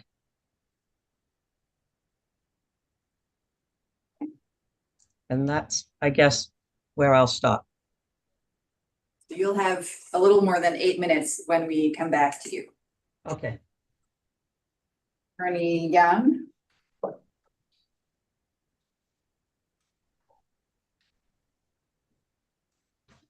Great. Whenever you're ready, go ahead. Yeah, I'm sorry. Can you hear me now? We can, yep. Before I start, I just had a procedural question about how you wanted me to proceed. Should I respond to Ms. Archer and then give her a chance to respond before I turn to my hostile work environment disagreement, or how would you like me to proceed? Make your whole presentation now, just to minimize the back and forth. Okay, thank you. Good morning. My name is Jeffrey Neal Young. I am here representing Jeff Libby, who is here with me this morning. I'd like to reserve 2 minutes. Turning to Ms. Archer's disagreement with the report. First of all, I don't think there's any evidence in the record that a dishwasher was laid off in the fall, other than which would have been before Mr. Libby started. But regardless of that, the investigator found, and I would say that she is correct, that when Ms. Archer terminated my client on October 19th, the day after his complaint, there's nothing in the record to indicate that she had any plans to terminate him at that time because of the winter season. She hadn't said anything up to that point to Mr. Libby or to Ms. Worcester, the work release coordinator, and the record is devoid of any evidence that anyone else was actually let go or terminated at that time. In fact, after she terminated Mr. Libby, the restaurant hired 2 additional inmates who were on work release. In terms of Ms. Archer's claim that there wasn't anyone to transport Mr. Libby, that's just incorrect. While it is true that Ms. Ms. Archer did from time to time transport him, there were a number of other employees who regularly transported him. And the investigator's report, I think, seems to suggest that the chef was his primary means of transportation, but that's inaccurate. He was transported by a number of individuals, including the chef, who was still employed there at the time he was terminated, Ms. Archer, and the other employees. I'm going to turn now to just one last thing is that I know there's no disagreement that Mr. Archer couldn't shuck oysters, but the chef knew how to do that, as did the other staff. I want to turn now to the hostile work environment claim, and I think asking the commission to reject the investigator's recommendation. The investigator correctly found that that the chef, harassed Mr. Libby on a pervasive basis because of his perception of my client's sexuality. I'm not going to bother to repeat the numerous comments, which I would characterize not only as pervasive, but severe because of the crude nature about homosexuality. But where I think the investigator went astray, first of all, is characterizing the chef as a coworker rather than a supervisor. If the chef wasn't a supervisor, then when Ms. Archer wasn't present, then who else would have been in charge of the kitchen? There wasn't anyone else. The chef was the longest tenured employee. He was described by Ms. Archer as bossy and indispensable. And in her April 24 submission to the commission, she acknowledged that the chef exercised authority to ask, in other words, order Mr. Libby to do things such as peeling potatoes, cutting French fries, and putting away items received from delivery trucks, which would be beyond the role of a dishwasher. So where an employee is discharged by where a supervisor engages in a tangible employment action, the employer is absolutely liable for a hostile work environment. Here, if you want to accept Ms. Archer's word that she terminated Mr. Libby in part because Mr. Parker would no longer transport him after Mr. Libby accused the chef of harassment, then the employer is absolutely liable because of the chef's refusal inexorably led to my client's termination. But suppose, for example, that the investigator is right and that the chef was merely a coworker and a supervisor. In that instance, the employer is liable if it knew or should have known of the harassment and didn't put an end to it. I think given the employer's small size, the pervasive harassment, and Ms. Archer's regular presence during the summer, it's difficult to believe that she wasn't aware of the hostile work environment. But even if she wasn't, she certainly learned of the harassment when she overheard the October 13 phone call in which there was a heated argument between my client and the chef, where these are the investigator's words, Ms. Archer heard Mr. Libby, quote, loudly exclaim, "I'm not gay." Although the investigator doesn't say one way or the other where Ms. Archer heard it, the argument was precipitated when the chef stated, "I can't find something. Maybe it's up Jeff's ass. He's a gay, and come on, you can't seriously believe that you haven't engaged in homophobic or homosexual acts when you've been in prison for so long." Once Ms. Archer was aware of the harassment, it was incumbent upon her to take prompt and effective remedial action. She didn't do that. She waited 5 days and then only did something, which was to fire Mr. Libby, purportedly told the chef she didn't tolerate harassment, although there's nothing in writing in the record to show that. Why did she delay? Why'd she fire Mr. Libby rather than the harasser? Because I believe Ms. Archer shares the chef's homophobia, as evidenced by the reference to the YouTube video that's in the record about her disparagement of a gay server in another restaurant. Finally, I just want to make a public policy argument that why the commission should not accept the investigator's recommendation that the hostile work environment should be excused. because the employer fired Mr. Libby before it could be determined whether, after she supposedly counseled Mr. Parker, that Mr. Parker lacked, the chef, excuse me, lacked an opportunity to harass Mr. Libby again. That's in footnote 2 of the investigator's report. The discharge of an employee who complains of harassment is exactly the opposite of taking prompt corrective action required by law. This determination that he wasn't subjected to a hostile work environment because he got fired before the chef could do anything further perversely would encourage employers to discharge victimized employees and effectively accuse the hostile work environment to which an employee is subjected. For those reasons, Mr. Libby asked not only that you uphold the investigator's report with regard to the retaliation claim, but also find that he was subjected to a hostile work environment based upon his perceived sexual orientation. Thank you, and I'd be happy to answer any questions. Commissioner, questions for Attorney Young? Commissioner O'Brien. Hello, I can't see you, but I can hear you. Good morning. Hopefully I'm on camera, but anyway. You're on camera. Okay. Yes. Got it. Line of sight. I'm going to the retaliation claim, and the Ms. Archer, in her disagreement letter, he says that he was aware, and the director for the Boulder facility, prisoner employment, was aware that the work would be seasonal, and that in every October the staff is cut or the staff is reduced. Are you disputing that? Yes, I am. My client was never told that.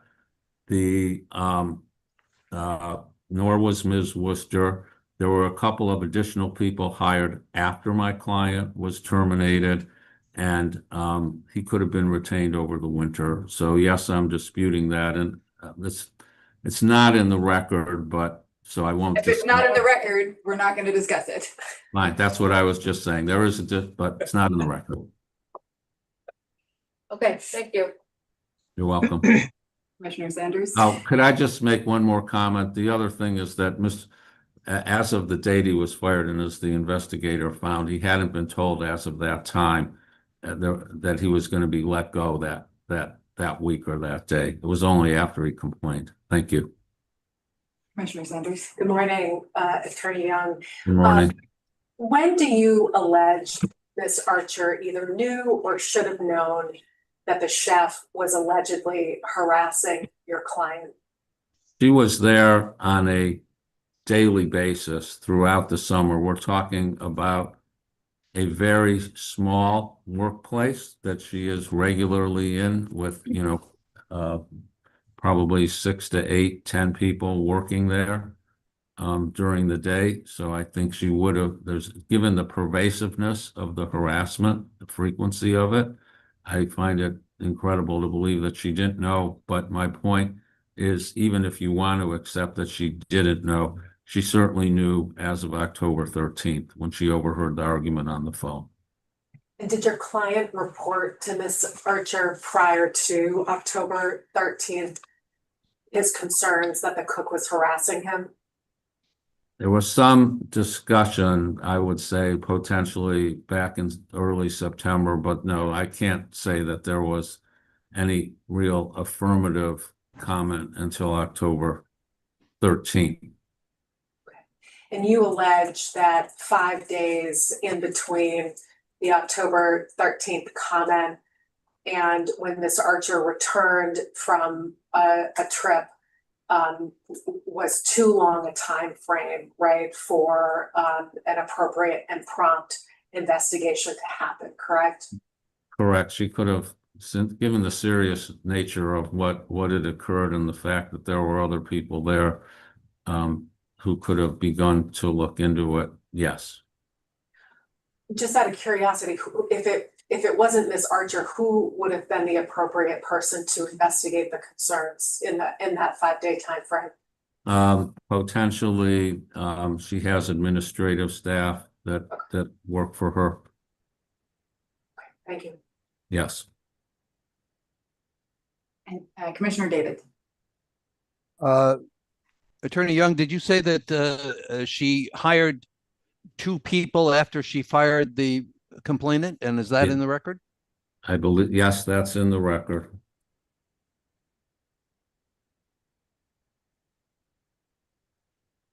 Okay, thank you. Any other questions for Attorney Young? Can I just add one response to Mr. David? But the other thing that's clearly in the record is that no one else was let go at the same time if she was in the process of reducing her staff. Right. And I will, as long as I'm got you, you don't disagree that there's no reasonable grounds on the basis of disability discrimination. I did raise that, although I may disagree to be certain, I did not raise that in my challenge to the commission. So okay, I think the only thing you you have in front of you is the retaliation, hostile work environment claims. Just one quick follow-up. Attorney Young, the 2 individuals who were hired after your client was fired, were they hired to do the same job functions or tasks that your client performed? If it's in the record. I don't think that's in the record. They were 2 inmates, but it's not in the record what they were doing. Okay. Thank you. Any other questions for Attorney Young? Seeing none, Attorney Young, you'll have about 2.5 minutes when we come back to you. Thank you. Ms. Archer, you have 8 minutes and 15 seconds. This is an opportunity for you to either elaborate on what you said in the beginning or to respond to what Attorney Young has said. Okay, thank you very much. First, on October 13th, I'll respond to the phone call. On Mondays and Thursdays, I talk with my bookkeeper. That is the only other administrator, and she works for me as a bookkeeper doing payroll in the office. And she was upstairs in the office when that heated exchange went on downstairs in the kitchen. And all I heard was loud voices downstairs. So whatever was being said between Mr. Libby and the fry cook, he is not a chef, he is a fry cook. He is in no way a supervisor, but he was a long-term employee who did do transportation for me. They were having a heated exchange. What they were saying from upstairs to downstairs through a closed door was not distinguishable to me, only that I could hear heated, loud voices. And I said to my bookkeeper, what's going on downstairs? And she said, I don't know, hang on, I'll go see. She went downstairs. She said to Mr. Libby, take it outside. I heard her say, take it outside. That's basically all I heard. I was in Italy and I was there for 5 more days. When I came home 5 days later, the first thing that I did when I came into my office was ask Mr. Libby. I told Mr. Libby I wanted to see him in my office. He came to my office. I sat in my chair. He stood over me and threatened me, saying he was going to file for sexual harassment against me. I do not have any other administrative people in my business. I have a front of the house person that she actually does like the front of the house waitress manager, like she does the schedule for the waitresses and like writes on the list if there are things that need to be ordered for the waitresses. And then I have a bookkeeper and she does the payroll and things like that, pays bills. But I wasn't even in the country. And as far as Mr. Young saying that I knew about any kind of sexual harassment between Mr. Libby and my fry cook, that is not true. And also, There were two more guys hired in the spring as dishwashers, but there were no more transportation done after October. The only time we had more people, we finished transporting till the end of October, but that was it. We had no more people from Bolduc at the end of October, and no women were willing to transport Mr. Libby. This was not the only incident that we had problems with Mr. Libby, and nobody wanted to deal with him at any point anymore after this incident. So that was just one of the problems that we had with him. So I was not even in the country, and I wasn't willing to deal with any more of that kind of drama. But as far as me knowing about sexual harassment, the very first thing that I did was bring him to my office when I got back, was to document from every person that heard what happened. Everybody sat down and told me exactly what happened. All of the people that had dealings with him, everybody that was in the building. And as a matter of fact, even the fry cook got done. So I was left in a place of lack of employees and having to deal with all of this drama. So it didn't serve me well. But also Mr. Libby, Mrs. Worcester, who runs the program. Ms. Archer, yes. please don't use that person's name. Oh, I'm sorry. Well, Mr. Young used her name, so I forgot to correct it was okay. I assumed it was okay. The program director at Bolduc absolutely knew that his job was going to end in the fall, regardless of what Mr. Young said. She knows that I only keep Bolduc people during the spring and summer and fall. And after October, everybody at Bolduc gets done. It happens every year. There is no winter transportation. We go down to one dishwasher, one head cook, one fry cook, and then we don't have any in the front of the house guys at all. So it's not something that we keep as a year-round basis. Everybody that works at Bolduc, I've been doing it for 18 years. I'm one of the longest employers in the Knox County that has been doing it. And this is the first time I've had a big issue with guys that I've had. And I enjoy these guys and they do a good job. And I've not had any kind of problem like this. And as far as your implication, Mr. Young, about what happened at another restaurant, I resent that comment. I don't think it was necessary and it wasn't true. So just for the record.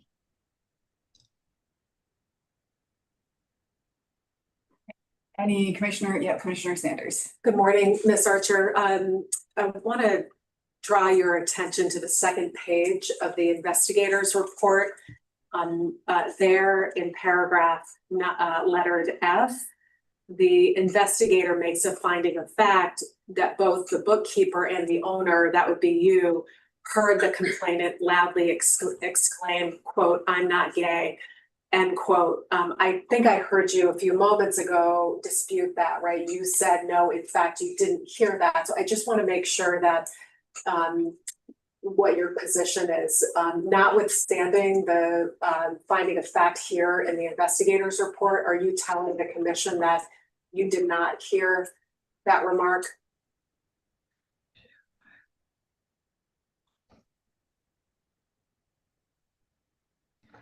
Wait a minute, I'm trying to find it.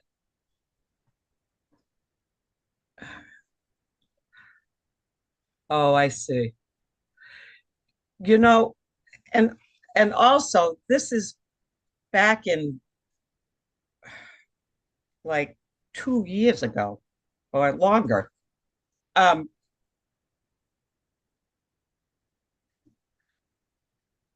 I cannot honestly say I can remember him saying that, but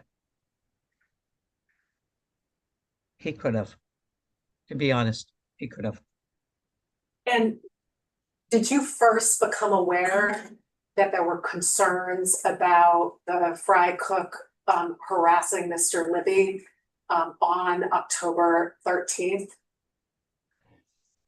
You know, they just didn't, Jeff and the fry cook, it seems like Jeff did not really like to take direction. And it was always seeming like we were not just from the fry cook, but I was always having to say, to keep him on task, I would always have to say, go back to your station. He would be wearing sunglasses while he was doing dishes. Take off your sunglasses. Jeff, I need you to go back and peel the potatoes. Jeff, I need you to. So it was Angela, hard to Can I keep him pause on you? I just want to task. pause you there, Ms. Archer, for a second. Angela, is this in the record?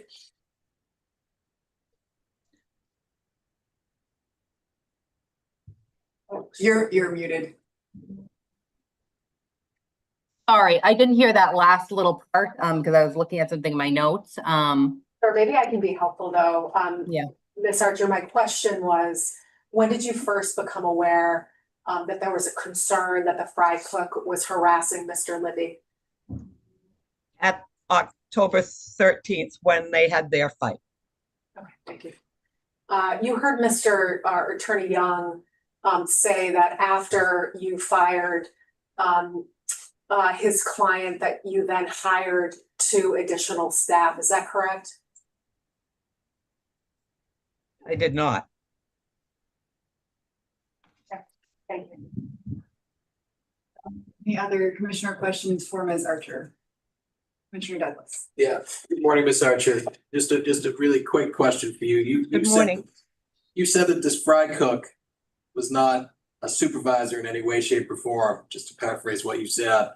And your restaurant, who runs the kitchen? Well, what position runs the kitchen?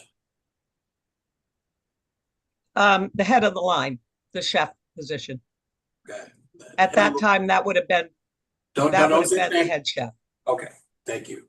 And the head chef is not involved in the factual allegations in this case, correct? Not at all. All right, thank you. There's 3 people on the line. There's a head chef, there's an expediter in the middle, and there's a fry cook. And then there's 3 in the back of the line. This time of year, there's 3 in the back. That's a dishwasher, a prep person, and another dishwasher. And Jeff was in the back of the line as three dishwashers in the back, 3 cooks in the front. Gotcha, thanks. Yep. Any other commissioner questions for Ms. Archer? Yep. Yeah, Commissioner David. Sorry. I'm still confused when the other, good morning, Ms. Archer. I'm still confused as to when the other 2 employees were hired after the complainant was fired. What date? There was no more hired until spring. The same 2 that was working with Jeff was still working. And then, well, there was only 1 more working when Jeff got done, and he got done at the end of October. Is it not the case that the fry person had supervisory over complainant? No. Didn't he tell him what to do? He could tell him to peel potatoes. Well, he could tell him what to do, and that's why they clashed. Every person has a responsibility in the kitchen to do their job. I think as a dishwasher, yes, fair enough. Yes. I got it. Yes, I got it. Thank you. Yep. There's a prep list every morning. Commissioner Sanders, I just want to make sure that everybody is letting everybody else finish their sentences before. I know Zoom is hard and the audio is not great today, but just pause everybody and yeah, Commissioner Sanders. Just one quick follow-up, Ms. Archer, and please only answer if the information is in the record. Was the head chef aware of the concerns that Mr. Libby had about the fry cook harassing him? And again, only if it's in the record. I have it was never brought to me. But you said you conducted an investigation upon your return from Italy, is that correct? I did. And did you, as part of that, again, only if it's in the record, but did you speak to the head chef as part of that investigation? I did. Okay, and was the head chef aware of the concerns that Mr. Libby had about being harassed by the fry cook? It is not in my records. Okay, thank you. Any other commissioner questions for Ms. Archer? Seeing none, Attorney Young, you have 2 minutes and 31 seconds. I'll try to be quick. Commissioner Sanders hit on the point that I wanted to make in paragraph F that specifically found that Ms. Archer heard the complainant loudly exclaim, "I'm not gay." Bookkeeper intervened and separated the two men. So clearly it was heard by Ms. Archer. Secondly, it seems like there's a lot of things being discussed that aren't in the record, but throughout the papers, if you look at them, you will see that we consistently referred to AP as the head chef. And this really was never contested, but all of a sudden now we're hearing that somebody else is the head chef, but the two of them were both working in the kitchen side by side. So they would have heard, regardless of who's the head chef, they heard the harassment. Though we contend that AP was the head chef from the beginning.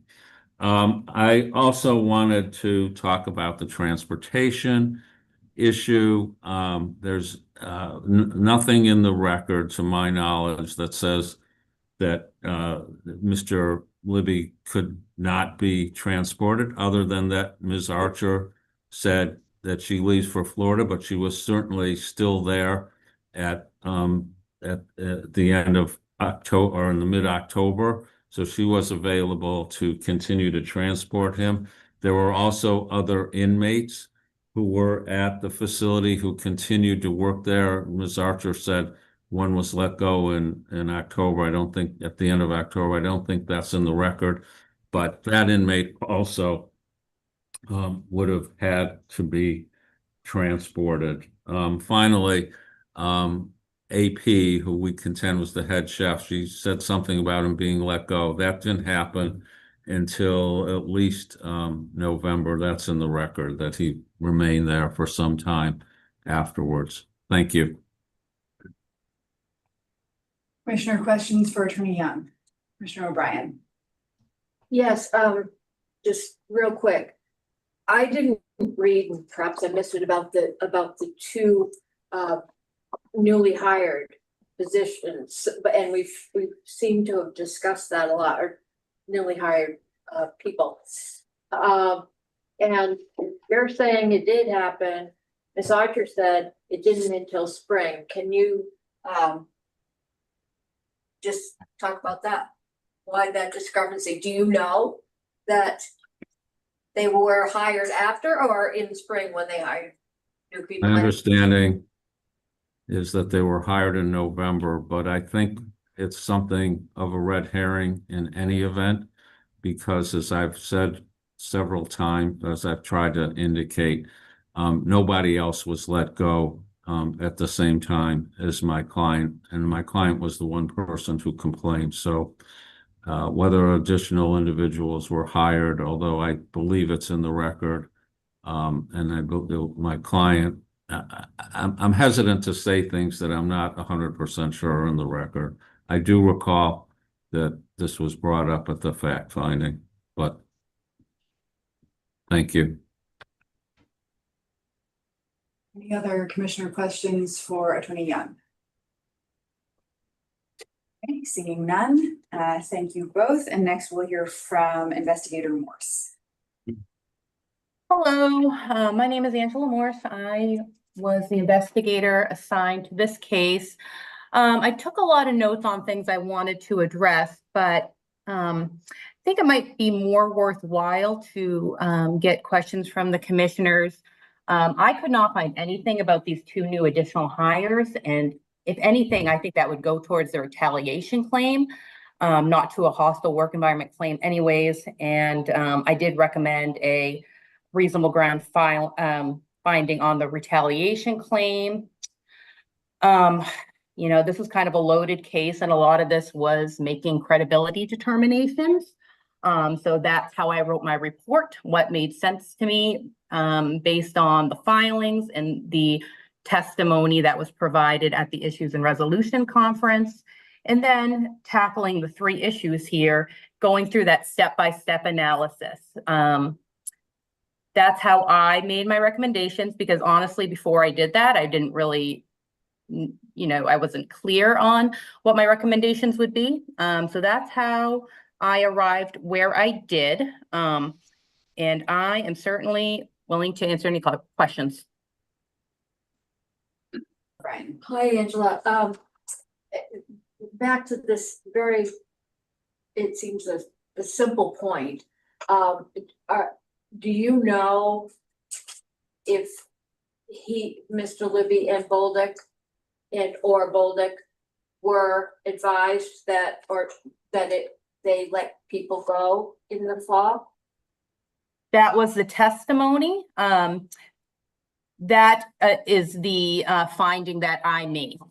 To me, that also would make sense based on the business that's involved here, you know, cutting back. It's a seafood restaurant, so cutting back in the fall when business is a lot slower. So yes, there was definitely evidence in the record that they did cut back on staff in the off season.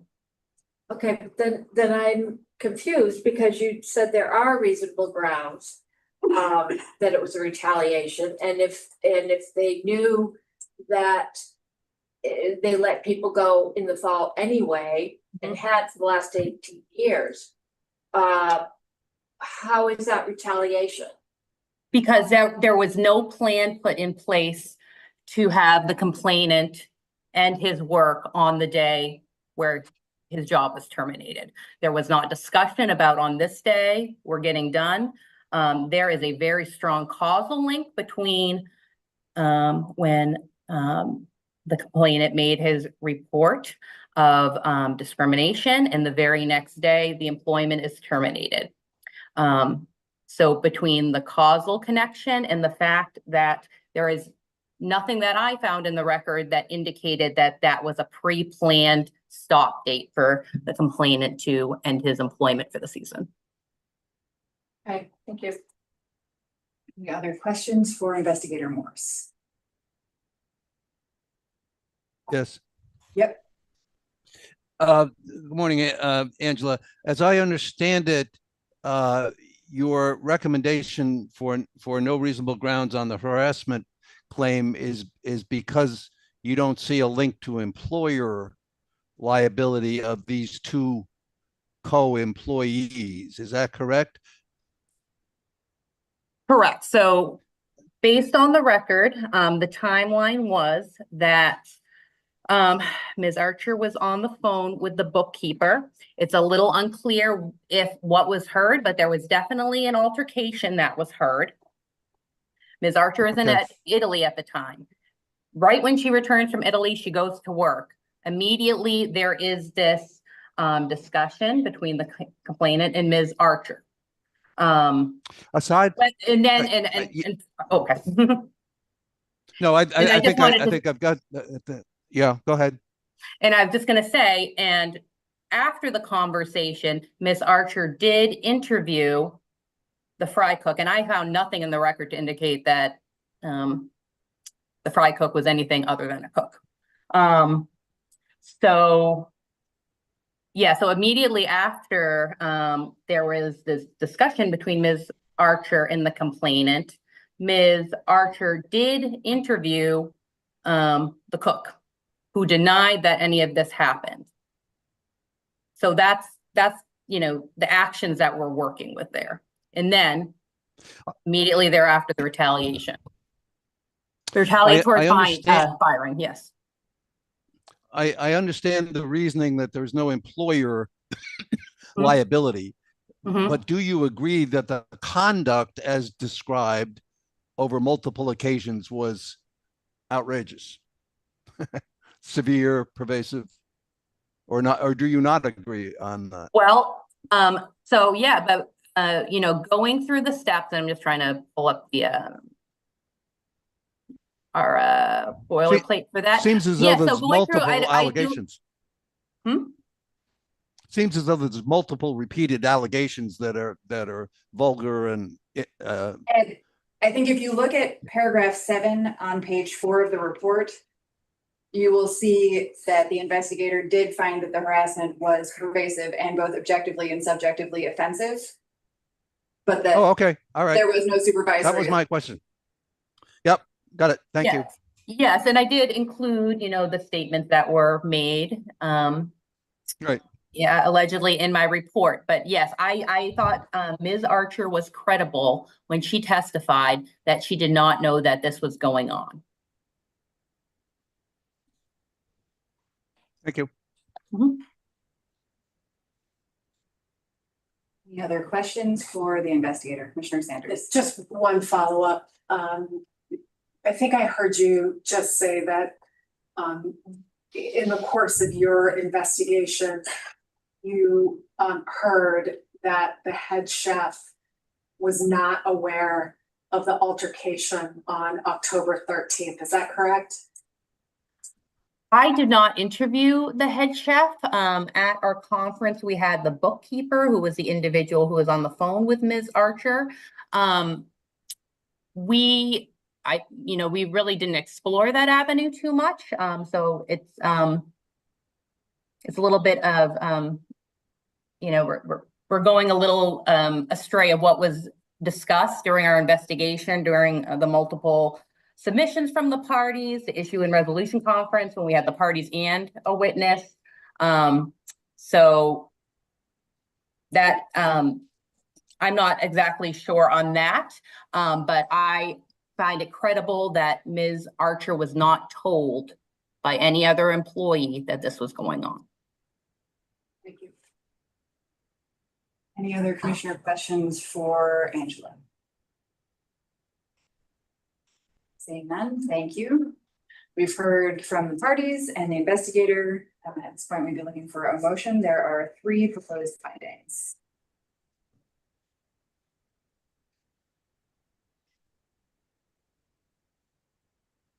Well, I would move that there's no, number 2, no reasonable grounds to believe that there was disability discrimination.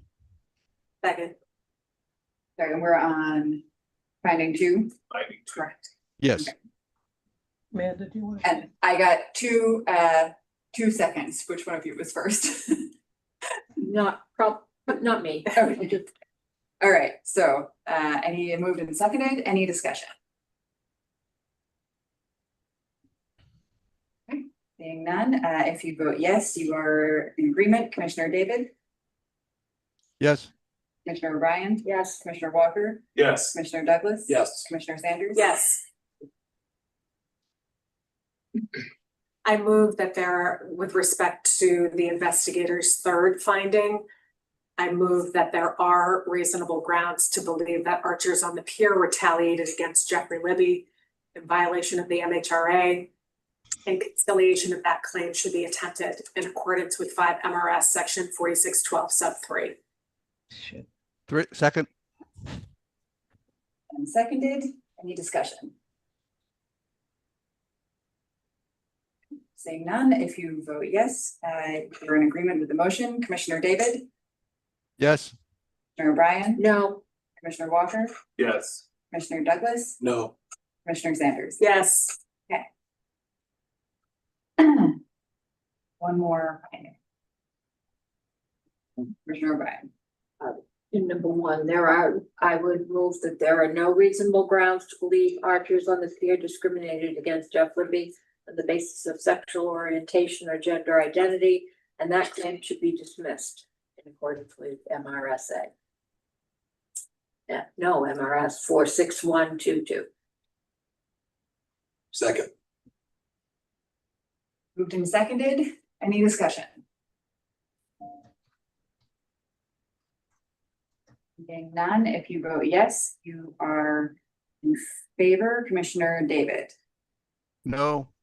Commissioner O'Brien? Yes. Commissioner Walker? Yes. Commissioner Douglas? Yes. Commissioner Sanders? Yes. Okay. So we have a finding of no reasonable grounds on findings 1 and 2 and reasonable grounds on finding 3. We appreciate everyone's participation and the parties will get a letter explaining the split findings and what happens next. The third case is PA 230207, Patricia Callahan versus Maine General.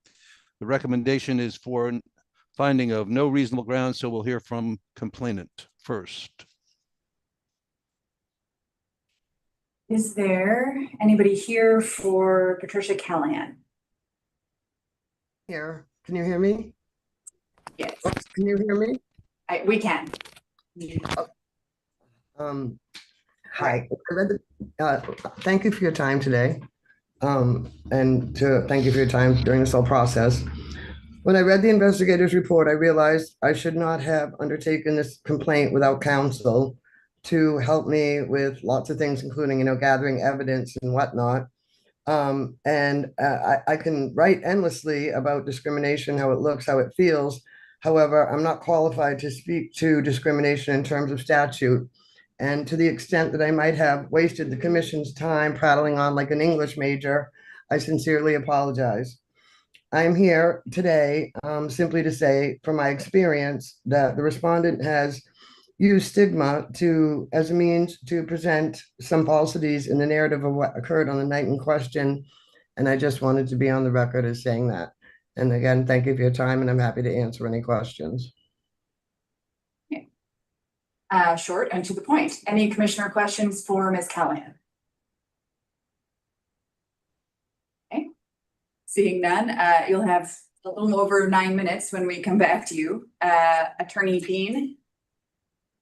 Thank you. Good morning to the commission. Thank you for your service to the commission. I likewise will be brief. The investigator's report is thorough. And I appreciate Ms. Callahan for bringing these issues to the commission and to the hospital. This case, I'll just give a brief factual recitation, involves the complainant's mother, a 79-year-old demented patient of a long-term care facility of Glen Ridge. I think it's important for the commission to know there was what we call a POLST, a physician orders for life-sustaining treatment in place for the patient of the long-term care facility, the complainant's mother. That was a no transport order. What that means, and that is relatively common for patients that have dementia and advanced dementia, they are most comfortable in their home environment, that being the long-term care facility. And unless there's a need for life-saving treatment, there are often no transport orders in place. Those are signed by the primary care physician for the patient, the long-term care facility resident. That was this case here, where patients fall, and if there were no neurologic changes, the doctor's orders was not to transport the resident to the emergency room. That can be a very stimulating and stressful environment that can exacerbate the dementia status of the long-term care facility patient. That had happened March 18 of 2023, and the complainant responded to the nursing home facility in response to being informed of the resident's fall. Against those no transport orders, the complainant was insistent that her mother be transported to the emergency room. After some discussion about that, what is reported to the emergency room is that the complainant exhibited some high-risk behaviors, including a threat of suicide by firearm. The nursing home facility agreed to transport the resident, the complainant's mother, to the emergency room against the no transfer order in light of what had happened at the nursing home. The physician, medical director for the nursing home, called to Maine General's emergency room to speak to the emergency medicine physician in charge of the ED that night to explain the situation and why this patient was being transported against the no transport order. In communicating that, the suicide threat was also communicated to the emergency medicine physician. The resident, complainant's mother, is transported by ambulance to the ED, is evaluated in the ED, which, as everyone on the commission knows, is caring for the most acute patients in that area, in the Augusta area, in the central Maine area. Highly stimulating environment, both for the patient and other guests or visitors of the patient. And the concern here being a report from physician staff at the long-term care facility that this patient's daughter, the complainant, had exhibited high-risk behaviors. The ED physician, as he's called in the investigator's report, made the decision to limit visitation, not permanently, but temporarily, while limit complainant's visitation of her mother while she's being evaluated in the ED until they were able to stabilize, perform a CT scan of her head, further evaluate any neurologic changes for which there were none. Once that was done, the plan was to have the complainant then visit her mother. That was communicated to the complainant by the ED physician in the ED. I understand in the points of disagreement that the complainant has made, she contests that. She doesn't remember it that way. As the investigator found, what we do have also, in addition to the ED physician being interviewed by the investigator in this case, we have their contemporaneous notes, as well as the contemporaneous notes of the long-term care facility medical director physician, documenting both the call to the ED physician explaining what had happened, and then the ED physician's decision-making in temporarily limiting visitation out of concern both for the patient, for complainants, and for the rest of the patients and visitors of the ED to not further stimulate the complainant and to be able to provide appropriate care to the mother. That is what this case was about. The complaint also alluded to race-based discrimination, which I understand complainant had walked away from at the Issues and Resolutions Conference, not thinking there was that had anything to do with it. Just make the point that neither the physician at the long-term care facility or the ED physician knew of the complainant's race at the time the decision to temporarily limit visitation, had a concern for the patient, the rest of the patients, and the complainant herself. So that is what this case is about. I don't have any disagreements with the investigator's findings. I commend her thoroughness in interviewing both the ED physician as well as the long-term care facility physician and obtaining contemporaneous notes of the events of March 18. I'll leave it at that and answer any questions. Commissioner, questions for Attorney Dean? Seeing none, Ms. Callahan, will come back to you if there's anything else you'd like to add. You have 9 minutes and 8 seconds. Thank you. The transport order was not in place on the night in question. That was something that we established following this night in response to this night because of my mother's level of distress.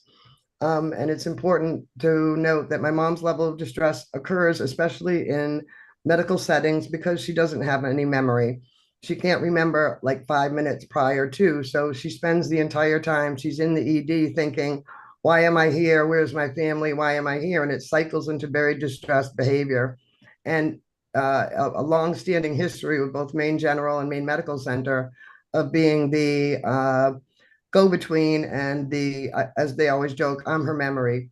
So I am able to both redirect her and reassure her, knowing her cues, as well as help communicate between the medical staff and my mom. It's happened, I can't possibly count how many times with Maine General Facilities since her original brain injury in 2018. I have repeatedly said that the threat of suicide by firearm is being completely misrepresented. And that's where I really resent the use of stigmatizing language to make a caricature of me that is not valid as a caregiver for my mom for the last several years. And last, the ED physician who testified at the fact-finding hearing was not the physician to whom I spoke. And he testified specifically that he met with me around 10:30 in the waiting room. I never went in the waiting room on the night in question. I spent the entire night standing directly opposite the reception desk next to the door. And the only time I left that position was to speak to a different physician after 11 in front of one of the triage rooms next to the waiting room. At no point in that entire evening did I go into the waiting room as was testified. So again, I reiterate that being without a counsel, I am at a complete loss. The discussion about me calling for an accommodation is compromised because I didn't get the record in time to show that I did. And so this is a very difficult position to be in because I understand that without counsel, I just shouldn't have done this. And I totally disagree, but I respect the situation and appreciate everyone's time. Thank you. Commissioner O'Brien? I'm doing fine without an attorney. But I have a question about accommodation. If I remember correctly, the accommodation is having someone with you, and that has happened in the past. Is that correct? Correct. Okay, so this time there was no one with you. Is that right?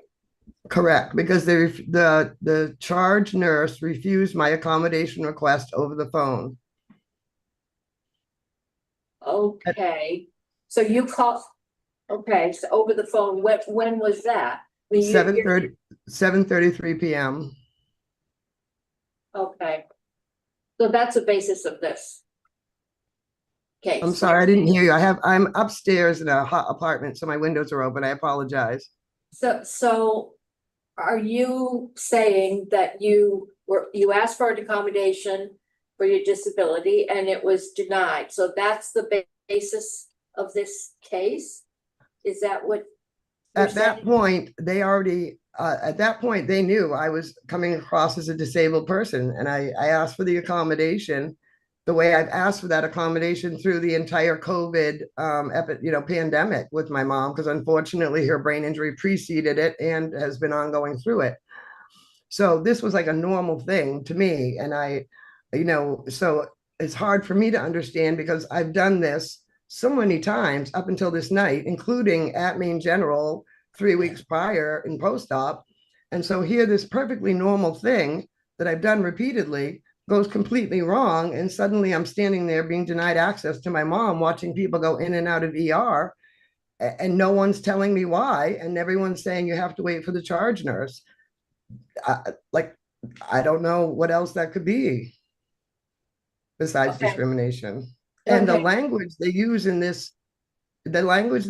testimony obviously shows the use of stigmatizing language and misrepresentation of conversations that like I said, wow. All right, just to make it clear that, you said that they obviously knew. And because you'd been there several times, as most recent as 3 weeks. But okay, but how are you assuming that they would know? I guess. Because I told the charge nurse when I called that night, I'm calling to ask for an accommodation to have a support person with me, with my mom in ER when I arrived. She's being transported from the nursing home from Glenridge. And she denied that request. I asked for the clinical administrator who's supposed to act as advocacy to make the same request. And when she asked why I wanted to talk to the clinical administrator, I said to repeat my request. And she said, the decision is up to me. Okay. All right. Thank you. Any other commissioner questions for Ms. Callahan? Seeing none, thank you, Ms. Callahan. Attorney Dean, you have 3 minutes and 55 seconds left if there's anything else you'd like to add.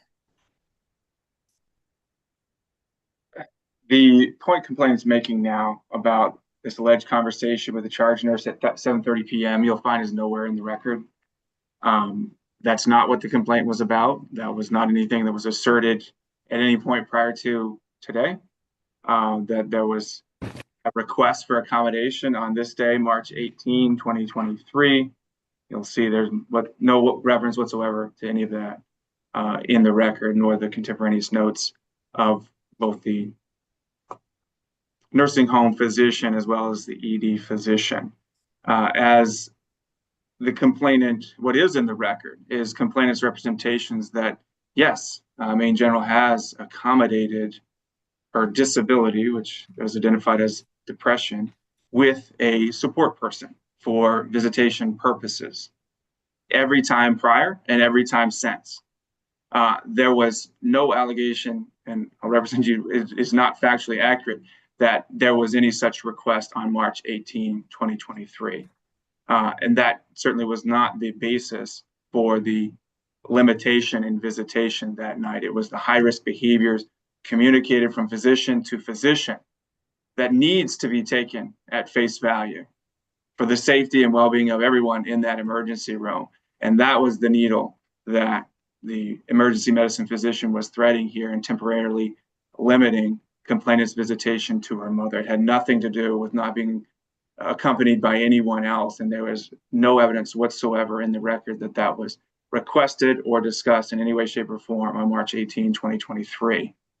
I'll further respond on this idea that something being taken out of context. Again, the emergency medicine provider, physician, is in charge of everyone there and their safety and well-being, and needs to take seriously such communication, a report of such high-risk behavior, and did exactly that here, and did it in a way that didn't preclude complainant from visiting her mother. The intent was to stabilize mom, understand what's going on, if appropriate, have an appropriate discharge plan or what further intervention or workup would be needed, communicate that with the complainant, and move forward. When that workup was complete and the emergency medicine physician returned to the waiting area to meet with complainant, she was no longer there. That's it. I mean, that's what factually this case is about. Commissioner, questions for Attorney Dean? The Now doctor we've heard- testified that he met with me at 10:30 Ms. in the Callahan. waiting room. We're done with party presentations at this point. We've heard from the parties, and now we'll hear from Investigator Leva.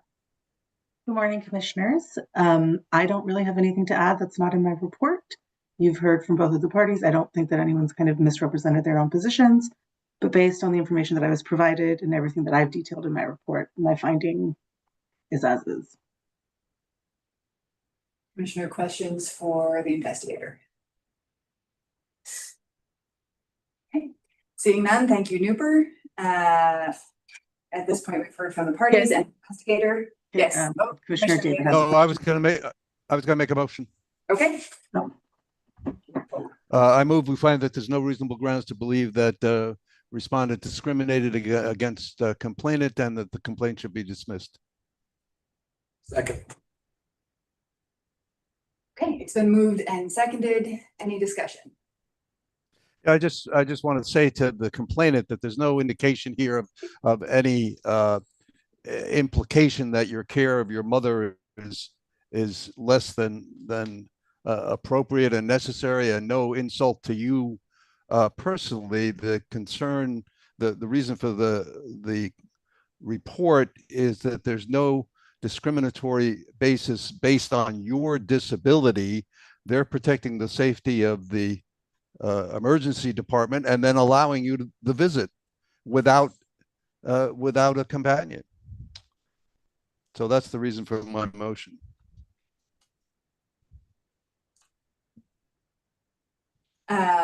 It's been moved and seconded. We've had discussion. If you vote yes, you are in favor of the motion. Commissioner David. Yes. Commissioner O'Brien. Yes. Commissioner Walker. Yes. Commissioner Douglas. Yes. Commissioner Sanders. Yes. So the finding is no reasonable grounds. We thank everyone for their participation, and we will send a letter to the parties. Next case is PA 230293. Yeah. We have a 3-minute break. Sure. 3 minutes.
I think we're all back.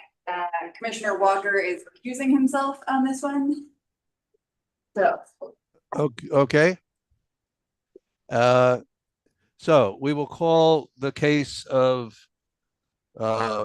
Cindy Walker versus Dick Norcross in the town of Brownfield, PA 23-0293A and B. The recommendation is for a finding of no reasonable grounds on the one count alleged. And therefore, we will hear from complainant. Hi, really nervous. I want to thank you all for allowing me to speak today. Originally, when I made this complaint to the Maine Human Rights Commission, it was to bring awareness of the unfair bullying and abusive behavior towards myself and other women in our town by the then current selectman, Mr. Norcross.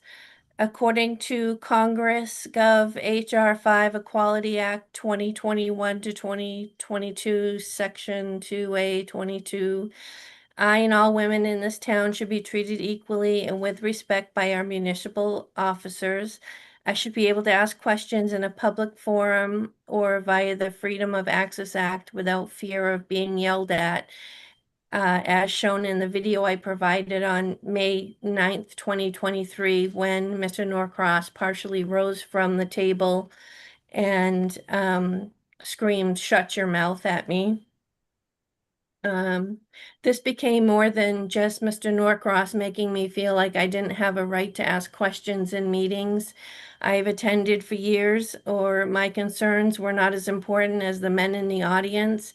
It spread to breaking the 14th Amendment with small acts of retaliation from other members of the Board of Selectmen and the administrative assistant.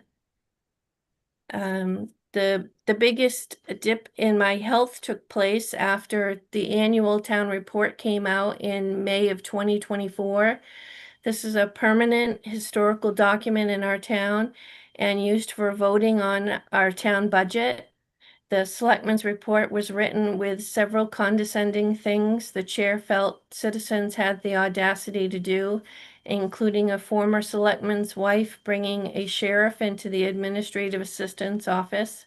That's me. Mr. Norcross put his name on this letter. Well, people knew who that was due to the recorded selectmen's meeting and the meeting minutes. Also, in the future, people will be able to tell by cross-referencing these materials. I was horrified, to say the least. I had so many people contact me and tell me how sorry they were for the letter. This has nothing to do with how the town performed in the previous year. This was a pure slanderous letter and nothing else. I was so sick, and I don't think I will ever be over this because it is permanent. Through video clips provided, I have shown a pattern of women being verbally harassed and bullied during selectmen's meetings by Mr. Norcross. One was our animal control officer. I have proven what started as harassment turned into retaliation. All of this has made me physically unwell by triggering my autoimmune illnesses, sending me to the ER in September 2023. My physical and mental health have been on a steady decline since the incident, and I have not felt well enough to attend a selectmen's meeting in person for almost a year. With respect, I disagree with the investigators' recommendations on sex based on the reasons I gave above. As for the recommendation about disability, the investigator mentioned the town of Winslow, and I live in the town of Brownfield. I'm happy to answer any questions from the committee or commission. I'm sorry. that's fine. You're doing fine. Thank you. Commissioner O'Brien and then Commissioner Douglas. Good morning, I think. Good morning. Good morning. The no reasonable grounds. Could you speak to the disability claim that you're saying is disability? How, talk about that if you would. Yeah, a lot of what they mention for disability in the investigation assumes basically that I'm just wheelchair wheelchair bound. Sometimes I'm wheelchair bound because of my illness, but not always. I actually have POTS and Sjogren's and small fiber neuropathy. So it's an autoimmune disease. Basically my POTS bothers me the most. And basically what that means is every time I stand up, I don't know if I'm going to stay standing. The blood pools at my feet and my heart. It takes a few seconds to start again. So I just never know if I'm going to stay standing, if I'm going to faint. Everything affects it. So heat, cold, anxiety, stress, barometric pressure, I just found affects it. But basically, my whole body is affected from my head to toe. So everything on the inside's affected, like your gut, my mind is affected. I have brain atrophy due to that also. So I'm not always cognitively as well as I used to be. I hate to say that. I like to start by telling people that I used to be smart, but that's kind of one of those things. But it affects me in a lot of ways. But I'm one of those people that look okay, but I'm not. Okay, but, and I feel for you about that. Okay, but are you assuming, or how do you know that they knew you had a disability, and did you ask for an accommodation about that? Actually, they did know that I have an illness. It was mentioned in one of the reports back that Mr. Norcross knew that I had an illness because I have actually had to go to a few different meetings in a wheelchair over the years. So they did know that I do have an illness. Okay, thanks.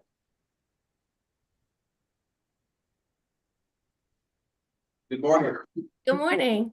Yes, you can see me there. So I just wanted to run through these facts with you real quick, if that's okay.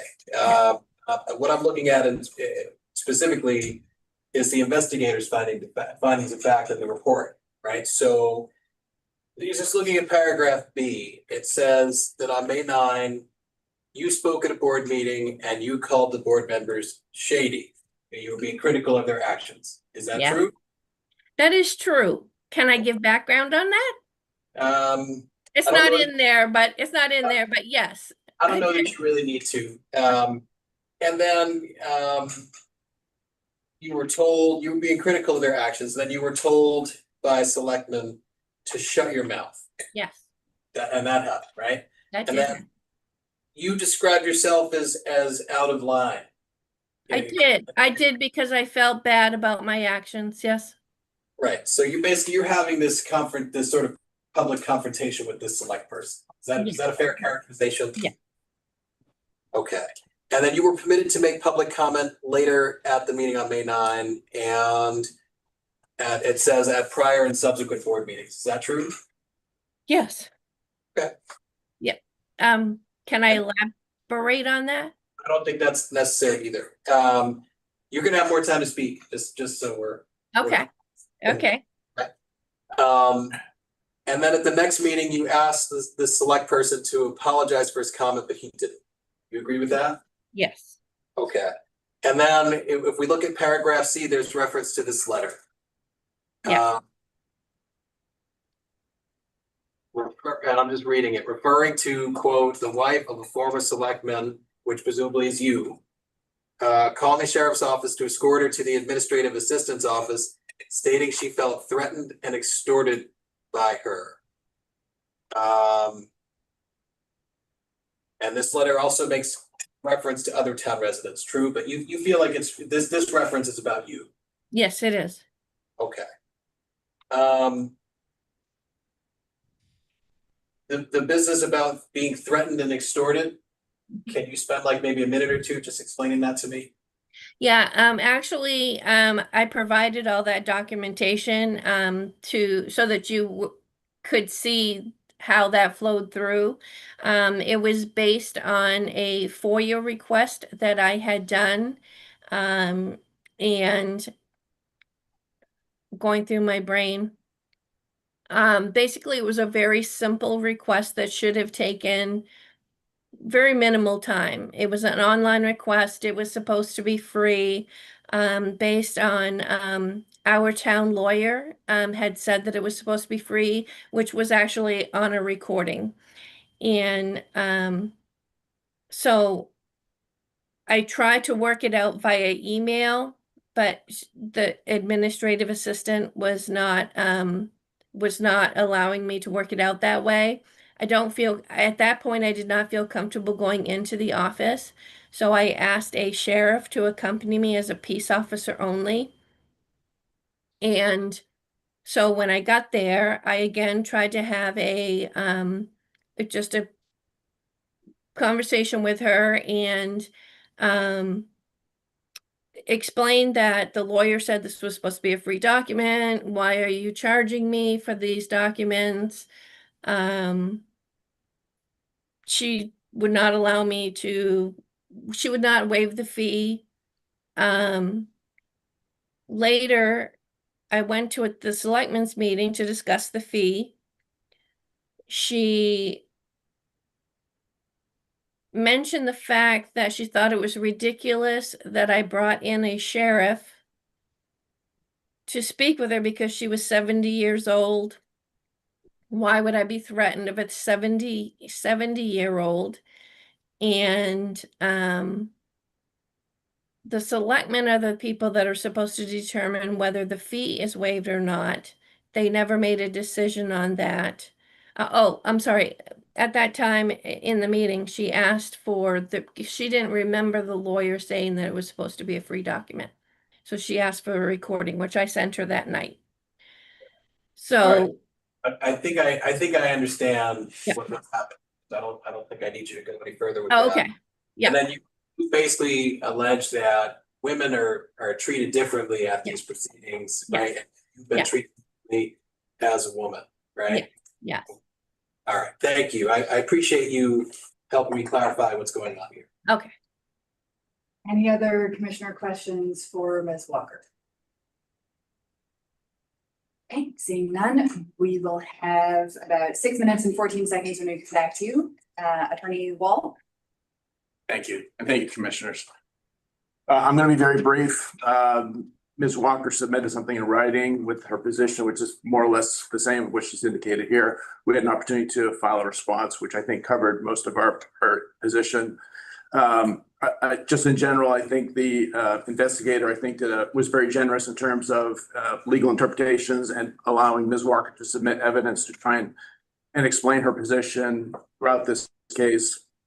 I think the investigator made her determinations as I review her report based upon her own review of recordings that were submitted of meetings and how the people were allowed to contribute, both male and female, during those meetings, and also her assessment of the witnesses during the fact-finding conference. And we believe, as I indicated in our submission, that the materials that the investigators provided didn't support sex discrimination, either differential treatment based on sex or a severe and persuasive hostile environment.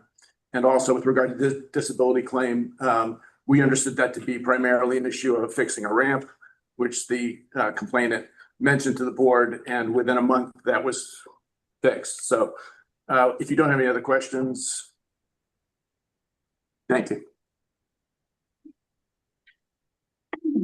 Great. We'll have any commissioner questions for, okay. You'll have about 8 minutes and 40 seconds when we come back to you. This is great, I don't have to do anything.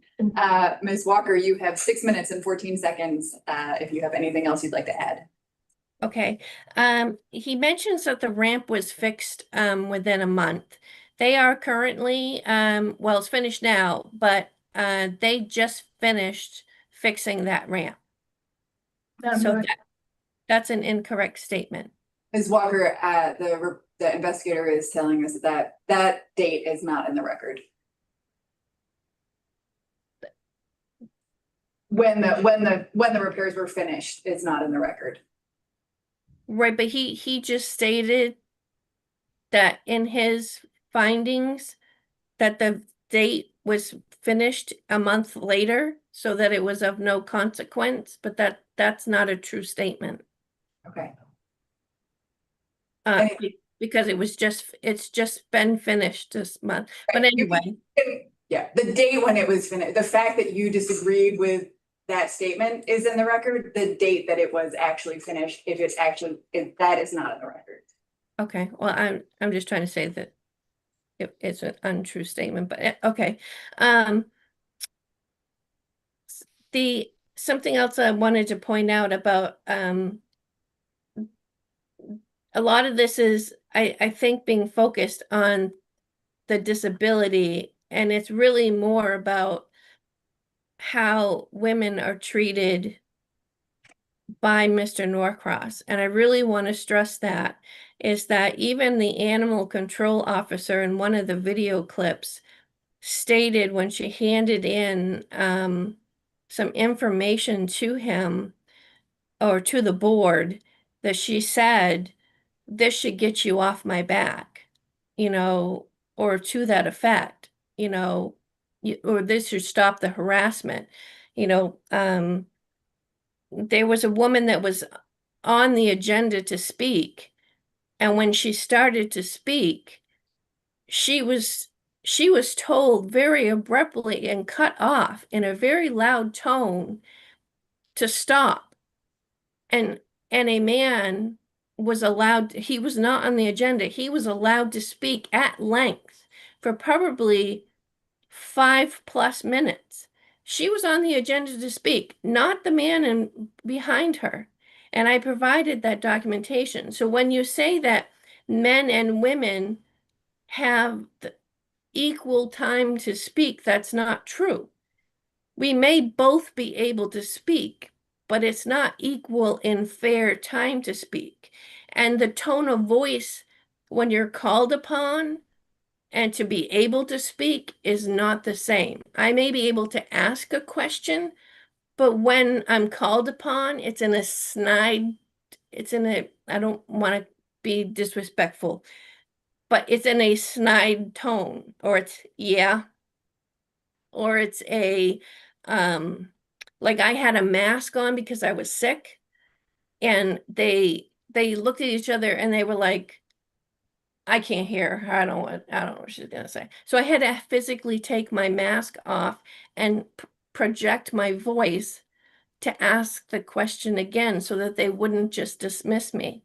So what I'm saying is that I may have been able to ask questions, but it wasn't in a professional manner. Do you know what I'm saying? Is that men were more than happy to have a 5 or 10-minute time on the floor. Women might have been able to speak, but it was certainly not welcomed. And I guess that's my point, is the investigator focused on the disability when really this was about how women were treated. And I'm standing up for not only myself, I'm standing up for the women in this town that were treated the same way, and it wasn't right. And unfortunately, when I get stressed or I get anxiety, it affects me physically. And for the last 2 years, my health has declined tremendously. And that makes it so that I can't even do daily things like cook and clean or do anything. Ms. Walker, this is not in the record. I'm sorry. I thought I had it in the record that it affects me through my POTS. I included that in that it affects you because of your disability, but not the sort of the specific daily activities. That stuff is not in the record. Oh, well, in order to explain what my disability is. Do you have anything? That's how my disability affects me. Yes. Do you have anything further to add? No.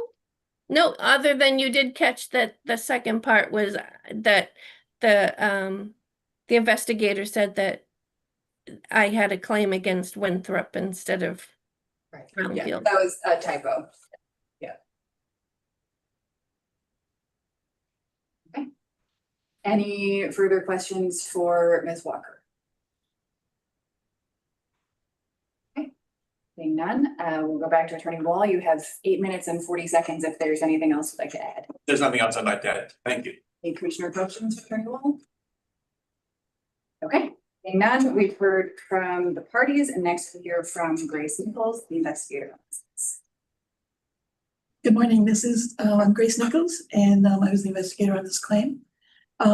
First, a heartfelt apology because I am shocked that some typos made it into the report, and Cindy being extremely careful found them. So I believe you've been made aware of the typos. I believe that this report is about the moderation of meetings in this particular town.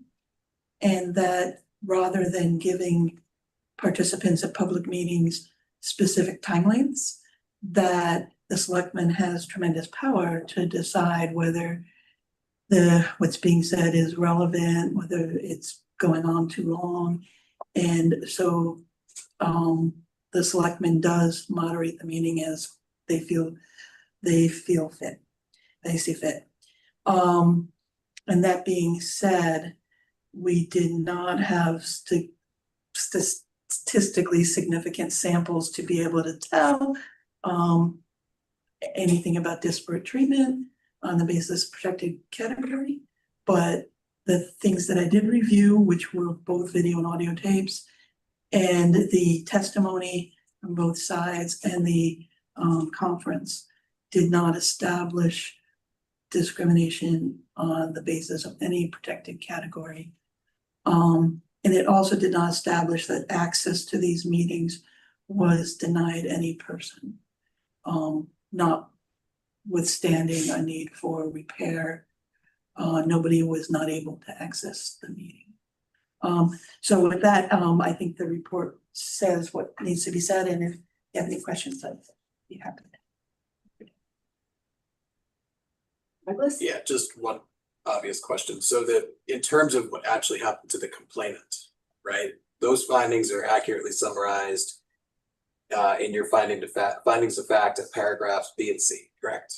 Yeah, and in the footnotes, because what we were trying to say was that claims are being made about terms and conditions, but the evidence we have doesn't support that. She did mention a retaliation claim here, which was never made in the complaint. That we didn't find a basis that a reasonable accommodation request had been made, that access had been denied. So, again, we dispensed with that in the footnote. So yeah, so the footnotes together with the findings of fact. Right, and you really, the materials that you did review, you didn't really find any evidence that women were treated in a discriminatory way? There was no language that would support that, or even alleged language that would support that. And to the extent that we could tell what was happening at the meetings from the tapes and audio tapes, it was clear that both men and women at various times participated, that there was moderation of various sorts at various times, and no clear analogous. But you can't tell when you have a small sample size. Right. Right. So there was just nothing that indicated animus or discrimination. So the complainant has alleged there were, I would almost call them microaggressions. Like, for example, like when the women were called on, there's like a different tone of voice when they're being addressed, sort of like a, yeah, what do you want sort of thing. Did you hear anything like that? I did not. And at public meetings, providing a hostile environment would require a higher level of incidents. And I didn't find anything that rose close to that level. Thank you. Thank you. I find that interesting. Could you expand on that? It's a higher level in a public meeting and why? Well, public meetings are a place for resolution and disagreement. It's where people are free to speak. Yeah.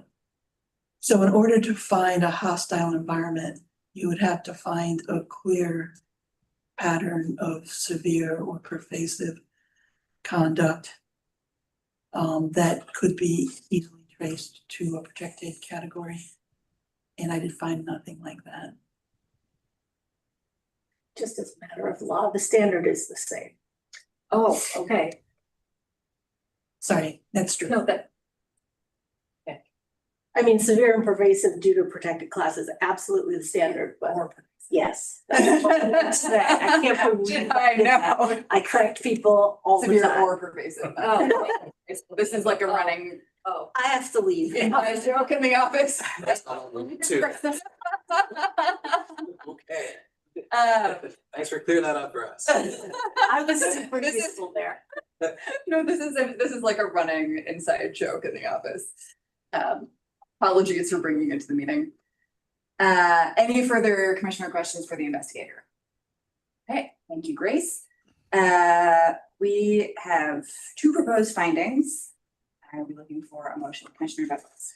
Yeah, I move that we take them together and that we adopt the recommended findings, that there are no reasonable grounds to believe that Mr. Norcross and the town of Brownfield discriminated against the complainant on the basis of sex or on the basis of disability, and the complaint should be dismissed in accordance with 5 MRS 4612 subsection 2.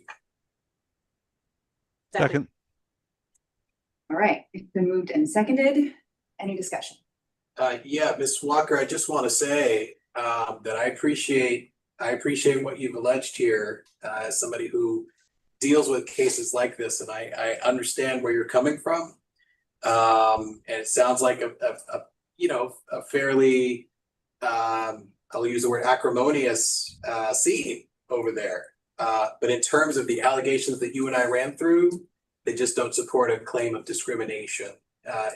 Specifically with respect to you, right? What happened to you at these meetings and otherwise? There's just the facts don't support a finding of discrimination. But I just wanted to sort of explain that to you in terms of where I'm coming from. Thank you. Further discussion? Being none, the motion is to find no reasonable grounds on both counts. If you vote yes, you are in favor of the motion. Commissioner David? Yes. Commissioner O'Brien? yes. Commissioner Douglas? Yes. Commissioner Sanders? Yes. Okay, so the findings are no reasonable grounds on both recommended findings. We appreciate everyone's participation, and the commission will send a letter to the parties and council confirming the results and explaining the next steps. And still before noon, we have our last case for hearing, which is housing and a public accommodation claim, 250032 Pauline LaMontagne versus Ventas Woods at Canico. And it is a recommendation for a finding of no reasonable grounds. Therefore, we would hear from complainant first. Attorney Payson, is that you? Hello, yes, it is. Great. And do you want to reserve any of your time? I would like to reserve any remaining time that I have at the end. Yes, please. Whenever you're ready, go ahead. All right, thank you, and good morning, still, commissioners. As you know, my name is Jessica Payson, and I'm representing the complainant. This case is about a blind person who uses a wheelchair and has asked for a brief occasional assistance with her wheelchair so that she can safely access her home, her residence's services, and her medical appointments, just like all the other residents. This is about a reasonable accommodation that the respondent unlawfully denied under the ADA, FHA, and MHRA. As you know, the investigator's report concluded that there were no reasonable grounds to believe that the respondent's denial was discriminatory. As you know, we filed an objection to the report, and we thank the commission for giving us the opportunity to voice our concerns here. The report's conclusion relies on misinterpretations of law and mistakes of fact, and so we ask the commission to disregard the investigator's conclusion and find reasonable grounds to believe that discrimination took place. The facts of the case are undisputed. My client is blind and uses a wheelchair. She resides in a senior independent living facility that provides on-site services, including meals in a communal dining hall, various social activities, and van transportation to and from medical appointments. When she's using her wheelchair, she can't safely use her white cane to navigate herself at the same time, especially if she's being dropped off in an unfamiliar location, like a van drop-off area in the parking lot of a medical building, or in busy areas like a communal dining hall. So for some period of time, from February 2024, when my client first needed to use a wheelchair, until July 2024, there wasn't an issue. She was able to access her home and the services because staff at the facility would sometimes volunteer to push her wheelchair an occasional short distance, like from the van to the medical provider's waiting room. Staff just voluntarily helped her get where she needed to go. It was just a simple common sense gesture of basic human respect. But in July 2024, this informal and minimal support was brought to an end when the respondent, Housing Management, began to enforce a blanket prohibition on staff pushing residents' wheelchairs. When my client explained to management that due to her blindness, she can't safely navigate certain spaces when she's using a wheelchair without assistance from a sighted individual, she was told she would have to hire a personal care attendant, a PCA, even though she does not have any medical need for one. My client does not need a personal care attendant. She does not need help getting out of bed or getting into her wheelchair or dressing or eating or toileting. She just needs a reasonable exception to the housing facility's blanket prohibition on staff pushing wheelchairs. The law here is clear. Under the ADA, FHA, and MHRA, housing providers and businesses serving the public must make reasonable accommodations to policies when necessary to afford equal access to people with disabilities, unless doing so would impose an undue burden or fundamentally alter the nature of the program. So here, Housing Management's blanket prohibition on pushing wheelchairs serves to isolate my client in her apartment and prohibit her from taking advantage of the services that she pays for and that other sighted residents can use. Her request is modest. Her request is simply to allow staff to continue offering the informal support they were already providing. We are talking about staff members who are already present and providing service within the facility. We're talking about assistance that takes maybe at most 5 minutes to perform, usually less. The assistance is minimal. It doesn't require any specialized training. It does not present a fundamental alteration to the facility, and it does not impose an undue financial or administrative burden. Now, the respondent and the investigator believe that my client's request does impose a fundamental alteration. Specifically, they believe that pushing her wheelchair on these occasions would turn that independent facility into an assisted living facility. I'm going to reserve time because to respond to, I anticipate the respondent and or investigator bringing this up. I believe that this is an absurd conclusion based on licensing law and disability rights law. And it is also without any credible evidence, the one and only piece of evidence that the investigator relies on for her conclusion is an email, a single email sent from DHHS to the respondent, replying to a very different set of facts that same DHHS official then immediately followed up with by saying, right, this is, it would be imprudent to carry over the language of the previous email that she had sent to the actual facts of this case. So requiring my client to hire a personal aide simply to navigate areas that sighted wheelchair users can access on their own is discriminatory. As you know, the standard of evidence for finding of reasonable grounds is that there is at least an even chance of the complainant prevailing in a civil action. Given the facts on the record here and an accurate interpretation of relevant law, it is clear that there are reasonable grounds to believe that discrimination occurred in this case. So I thank you for your consideration, and I would like to reserve my remaining time. Commissioner O'Brien. Thank you.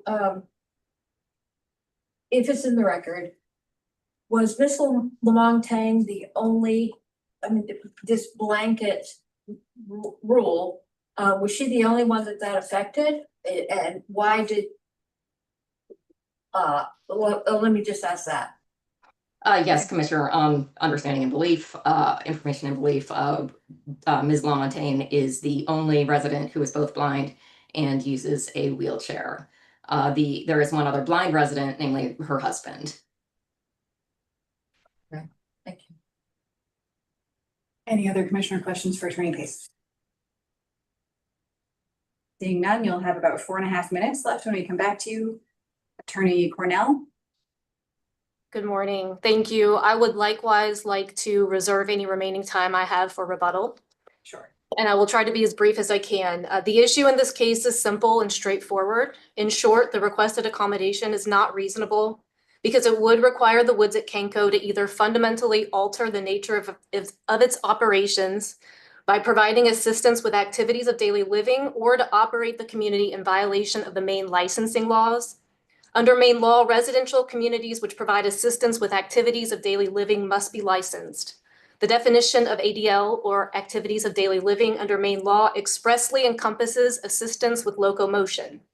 The Maine regulations define locomotion as how a person moves between locations in room and other areas, if in a wheelchair, self-sufficiency once in the chair. At bare minimum, Ms. LaMontagne requests to be pushed in her wheelchair to and from her apartment, to and from the van loading dock area, and to and from the front desk of medical appointments. She's also indicated a desire to be pushed to extracurricular activities such as book clubs and mass. In other words, she is not self-sufficient in the wheelchair and needs help moving between locations while in the chair, which is clearly assistance with locomotion, which in turn is assistance with activities of daily living. The fact that Ms. LaMontagne needs the assistance because she's blind is immaterial and does not change the analysis. The same analysis applies to sighted individuals who are in wheelchairs, and there are sighted individuals in wheelchairs at the community for whom the community does not provide this service for this reason. Nothing in the applicable Maine statutes or regulations indicate that the terms ADL or locomotion should be interpreted differently because of any underlying health condition someone has, and to hold that would be untenable. The definition is what it is, and we can't apply something differently based on the underlying need for the assistance. All that matters is if the individual needs the assistance. The distances that somebody seeks to be pushed also is immaterial. Neither the statute nor the regulations contemplate that the distance factors into whether something is locomotion or assistance with activities of daily living. That aside, the short distance as suggested by opposing counsel, I think is a little disingenuous because the scope of the request is larger. As mentioned, Ms. LaMontagne has said she would like to be pushed not only to and from her apartment to the loading dock, also into and out of the appointments, but then also to the dining room, to book clubs, to mass, things of that nature. Notably, the Division of Licensing and Certification of the Maine DHHS, which is the entity responsible for enforcing the licensure requirements confirmed in writing, they would view the requested accommodation as assistance with activities of daily living. Specifically, they said the definition of ADLs includes locomotion, which they highlighted for emphasis. So based on that definition, pushing a wheelchair would be considered as providing support. The DHHS did not backtrack on that, despite the additional information that opposing counsel provided. They just said, your question is requiring additional thought. But after I disconnected the call, felt it prudent to discuss this topic with our division's compliancy manager. We never heard anything else. So there's nothing in the record from the licensure division saying that they have changed their analysis and that this would not be assistance with ADLs. And as mentioned before, we can't have a different definition or interpretation of the terms ADL or locomotion depending upon the underlying need for the help. That would be untenable. Even if the requested accommodation is not assistance with ADL, it's assistance with personal care, and that's also something that has to be licensed under the Maine licensing laws. The Woods at Kenco is an unlicensed independent living community. It's neither licensed nor staffed to provide personal care or assistance with activities of daily living. They have 30 employees as compared to 148 residents. They're mostly food service employees, only one driver, no caregivers. They typically only have between 12 to 14 employees on site during normal business hours. And again, most of them are food service employees. The community provides only basic services, and it's really more like a hotel or a private residential property. The community clearly communicates its unlicensed status and the limited nature of services offered to its residents through a resident agreement, which Ms. LaMontagne signed. In that agreement, it clearly provides notice that the community is not responsible for providing or paying for the provision of services outside those contractually agreed to provide, and it expressly references assistance with activities of daily living. The agreement also states that residents represent they are capable of providing their own health and personal care needs with or without the assistance of others, and that they will provide for such needs as long as the agreement is in effect. Requiring the community to provide the requested accommodation would transform it into an assisted living community, which would be a fundamental alteration of the operations. It would require securing a license. It would require staffing the community appropriately. Because the requested accommodation would either require the fundamental alteration or to work outside the licensure restrictions, this is not a request for a reasonable accommodation, and case law confirms this. Complainant has now submitted at least 4 written submissions with the MHRC, and she has not cited to a single case in which a court has ordered a service provider like the community to provide this type of additional one-to-one service, much less one that has these types of licensing implications, as an accommodation under fair housing or similar laws. On the other hand, we have cited at least 4 cases in which courts expressly refused to order housing and/or service providers to provide the additional services similar to the one-to-one service that's being requested here, finding that it would fundamentally alter the nature of the operations. In at least 2 of these cases, the courts confirmed that senior living providers do not unlawfully discriminate against residents by declining to provide services beyond those authorized by law to provide due to licensing restrictions. In this instance, the requested accommodation could also have other safety and liability implications. Only one employee is on the bus, the driver. There's nobody else there. If the driver leaves the bus to push somebody into the medical provider's office, they are leaving a bus with other residents unattended, which is an obvious safety concern. As a separate note, it's immaterial that 1 or 2 of Atria's drivers may have unwittingly helped push Ms. LaMontagne on a few occasions. The fact remains that this is outside the licensing requirements, or this would be outside the licensing requirements, and the community should not be required to either provide this service without a license or to maintain the appropriate license because an employee or 2 mistakenly provided the assistance without complaint and without understanding the potential licensing implications.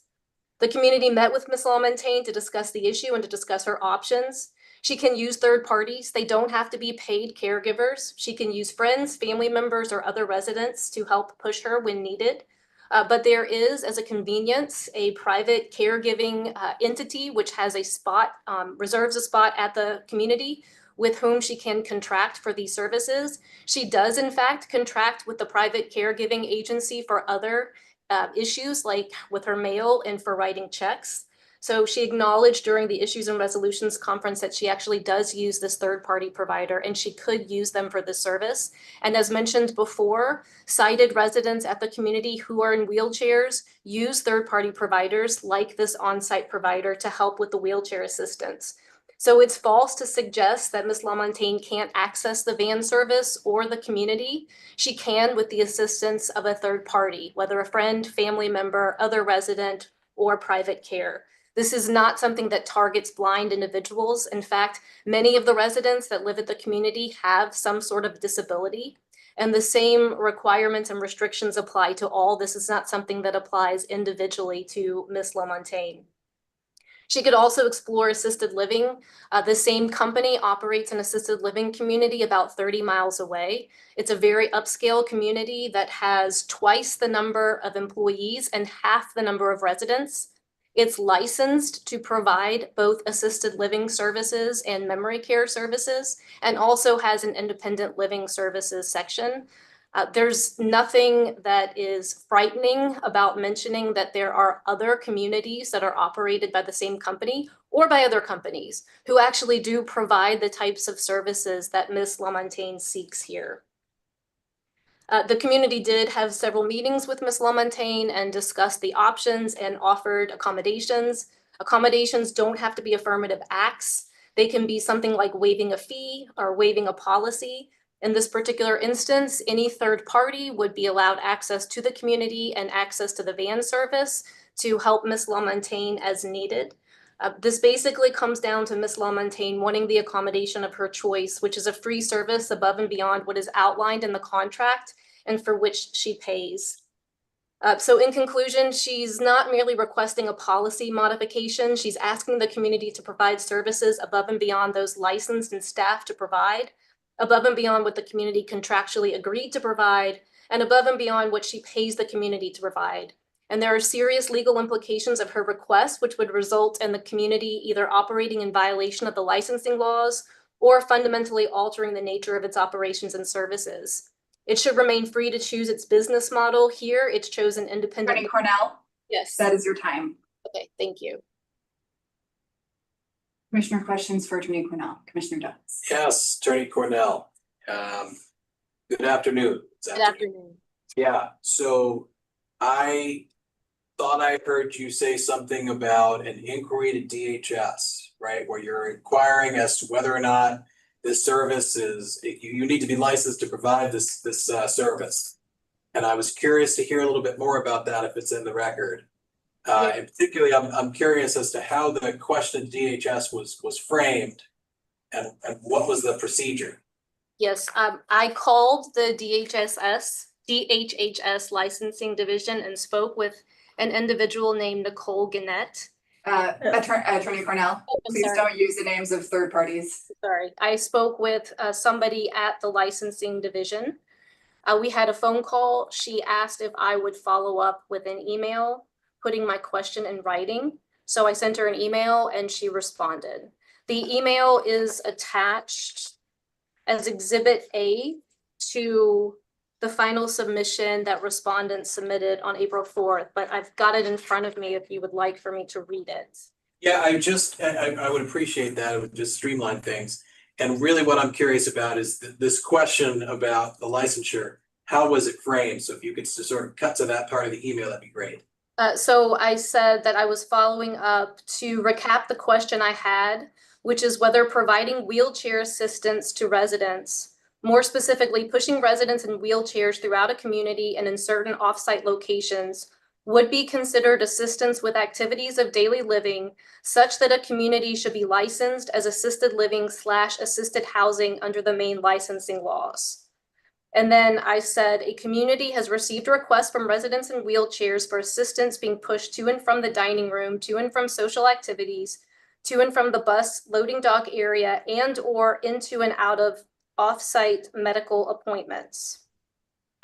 And I just went on to say the request is for a staff member to retrieve the person from their apartment and then push them to and from the various locations such as those mentioned above. This is not a one-time request, but rather the requests have contemplated somewhat regular, parentheses, at least several times monthly, if not on a weekly basis, wheelchair assistance.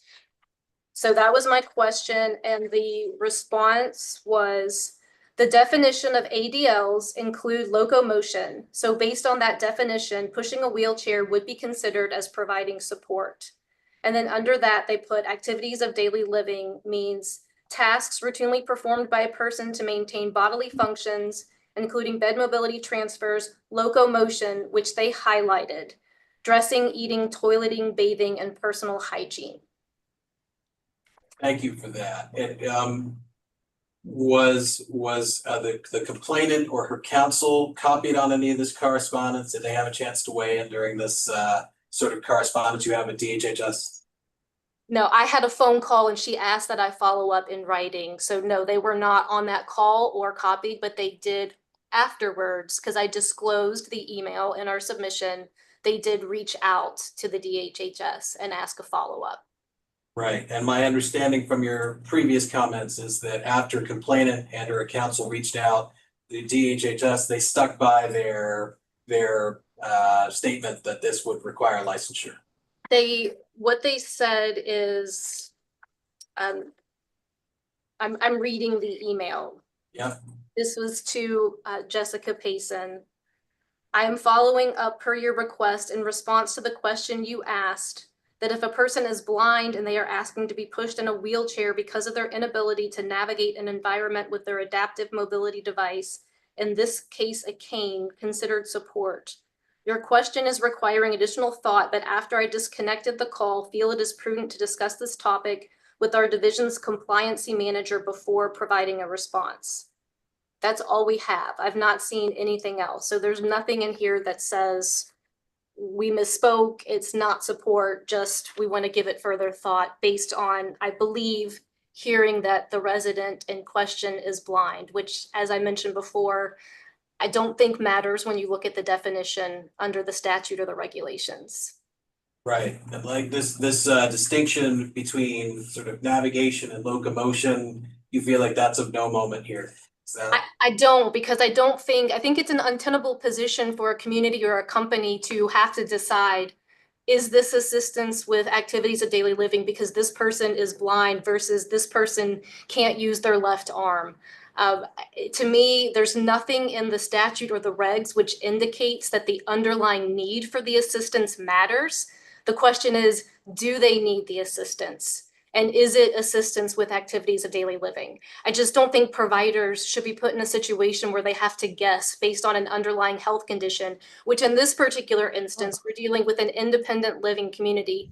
They don't gather medical information on the residents. So it may not always be obvious what the underlying reason or need for the assistance is. Alrighty, all right, thank you. Any other commissioner questions for Attorney Cornell?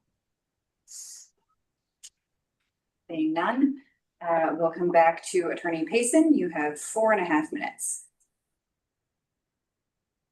Thank you. It is established case law that reasonable individualized accommodations, right, that do not alter the essential nature of a program are not fundamental alterations, especially when they involve de minimis assistance or already available resources. Here I'm citing to PGA v. Martin. I'm citing to HUD agency guidance, DOT regulations, the DOJ's Title III Technical Assistance Manual. In all of these places, you find numerous examples of reasonable accommodations where already existing staff may reasonably be required to perform tasks they would not otherwise ordinarily perform. For example, deliver packages directly to a resident's unit rather than holding them at the desk, having staff present to open the door to a building, having staff available to assist with operation of on-premises gym equipment. I'm going to keep going. DOT says that drivers may have to help passengers with wheelchairs navigate an incline with the passenger's wheeled device and traverse a difficult sidewalk that has become impassable for wheelchairs. There are more examples of drivers being required to provide that assistance pushing wheelchairs. The DOJ Technical Assistance Manual says expressly that the phrase services of a personal nature is not to be interpreted as referring to minor assistance provided to individuals with disabilities. So my client is asking for this kind of minimal task-specific help from staff who are already on site. Again, agency documents and case law make it clear that, yes, the brevity of this assistance does matter. As for licensing, this is not about changing a housing program from independent to assisted living. It's about restoring equal access to independent living, to allow her to move about the facility in safety and dignity, just like other residents can. It's not medical care. It's not daily assistance. This notion that you just referring heavily to this one single word somewhere in the nitty gritty of these statutes, right? It's stripping the word of its context, right? Under licensing statutes, what has to be licensed is not a program or an individual act of service. It's a facility, a quote, house or other place that is maintained wholly or in part for the purpose of providing assisted living services to residents. It's, and then assisted living services, right, are defined as, well, assisted housing services, which are then in turn referred to as provision of housing assistance with activities of daily living, plural, and instrumental activities of daily living, personal supervision, protection from environmental hazards, meals, diet care, care management, et cetera, et cetera. And then it defines activities of daily living as, quote, tasks routinely performed by a person to maintain bodily functions. And then it gives locomotion as one of many examples, including transfers, toileting, dressing, eating, right? So an assisted living facility is the sort of place that's meant to provide routine day-to-day help with activities of daily life, right? And that's not what's being asked for here. What's being asked for here is just occasional assistance in a limited set of circumstances to access the services that are already in place. I will pause more, and if I have additional time, well, I will let the commission decide how much more you want to hear from me. Commissioner questions, Commissioner Bryan and then Commissioner Douglas. Just very quickly, and I'm almost embarrassed to ask it, but I'm gonna ask it. Would, DOT, is that the Department of Transportation? Yes, Commissioner. Thank you. Thank you. Commissioner Douglas. Yes, Attorney Payson, good afternoon. So how do we, it seems to me that, you know, in this case, you know, at least from my perspective right now, the rubber sort of meets the road with this DHHS. I mean, the facility checks in with DHHS and says, this is what we're being asked to do. Does this require licensure or not? And DHS it says, yeah, it does, right? Which is a fundamental alteration in my view, I think in everybody's view. So I'm just wondering, how do we get past that from your perspective? I mean, yeah. Commissioner, with all respect, the inquiry that was made to DHHS was involving, and I'm also reading from the email itself, providing wheelchair assistance to residents, plural, specifically pushing residents in wheelchairs throughout a community and in certain offsite locations. That is, there are no boundaries around which residents, for what reasons, for what purposes, what times, what distance, anything like that. Right now, we all know that accommodation requests do need to end up being tailored, narrowly tailored, right, and defining certain circumstances, right? And my client is, of course, willing to talk about what is and is not reasonable and how exactly we should lay out the contours. But this notion that, you know, requesting some kind of assistance turns into this broad, generalized, boundaryless, you know, assistance to all residents, right? That's not what's going on here, and yet that's exactly the question that the respondent posed to DHHS. Right, but my understanding is that you also had a chance to communicate with DHS about this, right? I had about 20 minutes. I received the email submission just shortly before the deadline for final submissions. So I picked up the phone and called and was fortunate to get a hold of the exact person in question. And that person also acknowledged it was Friday afternoon and it would be difficult to get a hold of the people that they needed to get a hold of. But she nonetheless did want to make it a point, as she says in this email, that her previous statement, right, yes, this would require, right, licensing, should not be taken to settle the matter. Right, I mean, I'm assuming during this call, you sort of reframed the issue and more consistently with your view, right? Yes, I pointed out that we're talking about one single resident who has asked for assistance under certain circumstances because of blindness. Okay. What is your understanding of DHS's current position on this issue after everybody has weighed in, the respondent has weighed in, and you've weighed in? What's your understanding of their current position with respect to licensure? Their current position is that the fact that she is blind and making a reasonable accommodation request or making an accommodation request is legally relevant, and we should hold off on saying otherwise. Moreover, I do want to point out that DHHS is an agency, you know, an administrative agency, and does not have final say on what the ADA requires for reasonable accommodations. And if we were to have to argue that to DHHS, I would provide these same citations here, the agency documents that clearly say, right, that even if a particular request for something that could in other circumstances be considered a personal care service, right, even if that is the case, you cannot, for that reason, say that it's a fundamental alteration and therefore deny it. So just to sort of drill down on where I think we're at, right? I thought I heard respondents counsel say that in her view, DHHS's current position is that licensure would be required for the services that your client needs. You disagree with that? Yes, Commissioner. DHHS did not say those facts don't matter. To the contrary, they said they do matter. They did not say that doesn't change our position. To the contrary, they said that might change our position. We need to talk about it more. All right, thank you.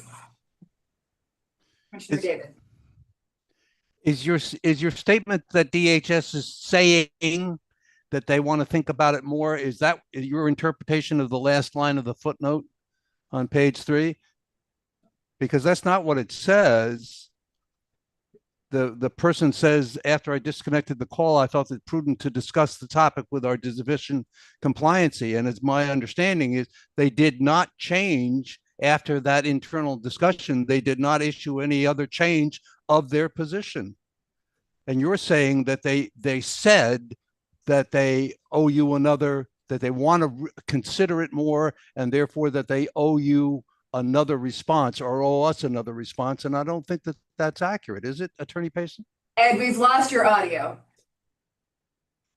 There you go. Probably to the good. Okay. No, Attorney I withdraw. Payson, did you get the last part of that question? Was the last part of the question just to basically justify the statement I made in the footnote? Yeah. Do you think that the department has reconsidered and owes you a further opinion? Because it seems clear that footnote says, hey, I reviewed it and there's nothing else that's changed that opinion. I'm sorry, are we referring to the objection that I filed, or Footnote No, 7 on page 3. Footnote 7 on page 3. After I disconnected the call, I felt it's prudent to discuss the topic with compliance manager before providing a response. They don't provide any other response, but they've indicated that she's discussed it. She's basically saying she would discuss it, and you haven't heard any change in what that opinion was. Sorry, I'm still trying to find the footnote. I mean, it's possible that I phrase things less than articulately there. And Commissioner David is quoting the email. The email that I sent. Yeah, footnote 7 on page 3. Of the report, not of the report, not of the report. I'm sorry, that does make a difference for my page numbering. Give me just one moment to pull that up.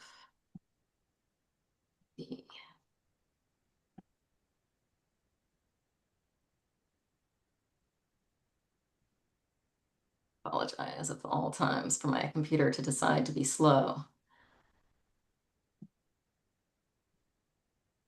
Well, it's argumentative. I think I'll withdraw to Attorney Payson. Any But I further do have commissioner another questions question. for Attorney Payson? Yes, I do want to ask you, Attorney Payson, surely you believe that if this was unlawful discrimination and they had to provide that service, they'd have to provide it to everybody in a wheelchair that had a disability. No, I'm sorry. Arm. No. Okay, The no? entire premise, I'm sorry. Why not? The entire premise of disability rights law is that each accommodation should be made and considered and analyzed based on the very specific, individualized, particular circumstances of the case. I mean, it's implied in the very term accommodation. You're not changing a policy. You're keeping the policy in place and making it an exception to that based on a very narrowly tailored set of facts. So being blind would be different from having a broken back? Well, I'm not sure if Both having a things? broken back would or would not qualify as a disability. It would, again, depend on the specific circumstances of the case. Okay, thank you. Any further commissioner questions for Attorney Payson? Seeing none, we have heard from the parties, and next we'll hear from Angela Morse, the investigator. Hello, my name is Angela Morse. I'm the investigator assigned to this case. Based on all the evidence that was submitted, this seemed fairly straightforward to me. I think the parties did a good job laying out their arguments. I'm willing to answer any questions.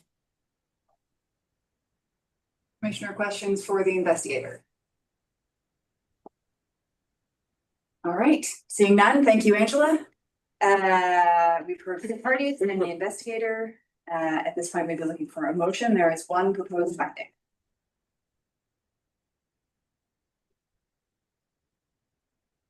Yeah, I'll move that we adopt the investigator's report and find there are no reasonable grounds to believe that Venice Woods at Canco LLC / the Woods at Canco / Venice Woods at Casco Opco / any other Woods at Canco / Atria Management Company discriminated against the complainant on the basis of disability, and the complaint should be dismissed in accordance with 5 MRS 4612 subsection.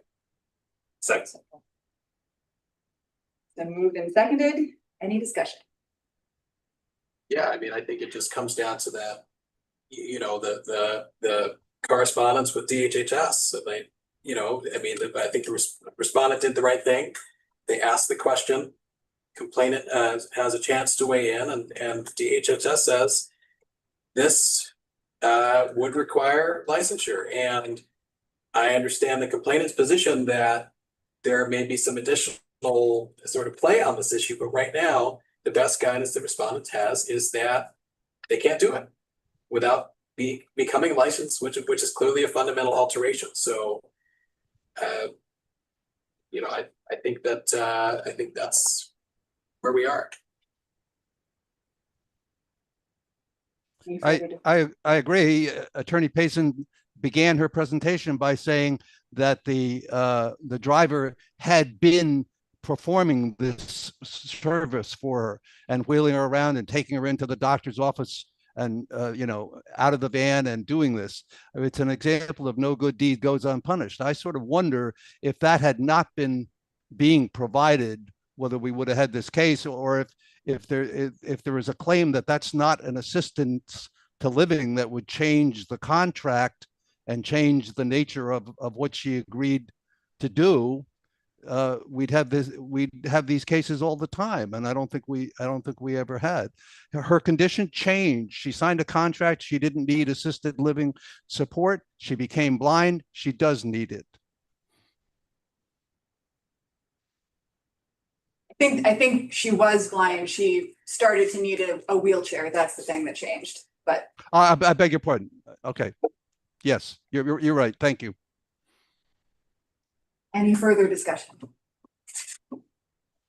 Seeing none, the motion is to find no reasonable grounds on both recommended findings. If you vote yes, you are in agreement with that motion. Commissioner David?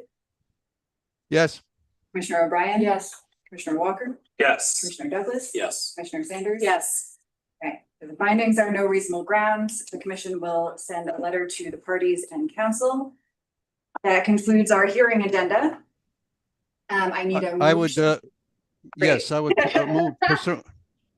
I'm on top of it. You sure are. I appreciate that. Pursuant to 1 MRS section 4056E, I move to go into executive session to consult with our attorney regarding pending and contemplated litigation and legal rights and duties of the commission. Thank you. That's my motion. Thank you, Commission. Okay, if you were in favor, you will vote yes. Commissioner David? Yes. Commissioner Ryan? Yes. Commissioner Walker? Yes. Commissioner Douglas? Yes. Commissioner Sanders? Yes. Okay. Pause for technical stuff.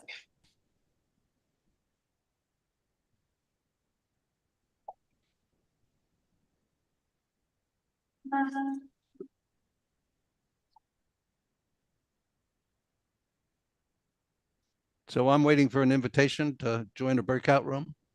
Thank you. Thank you. You join.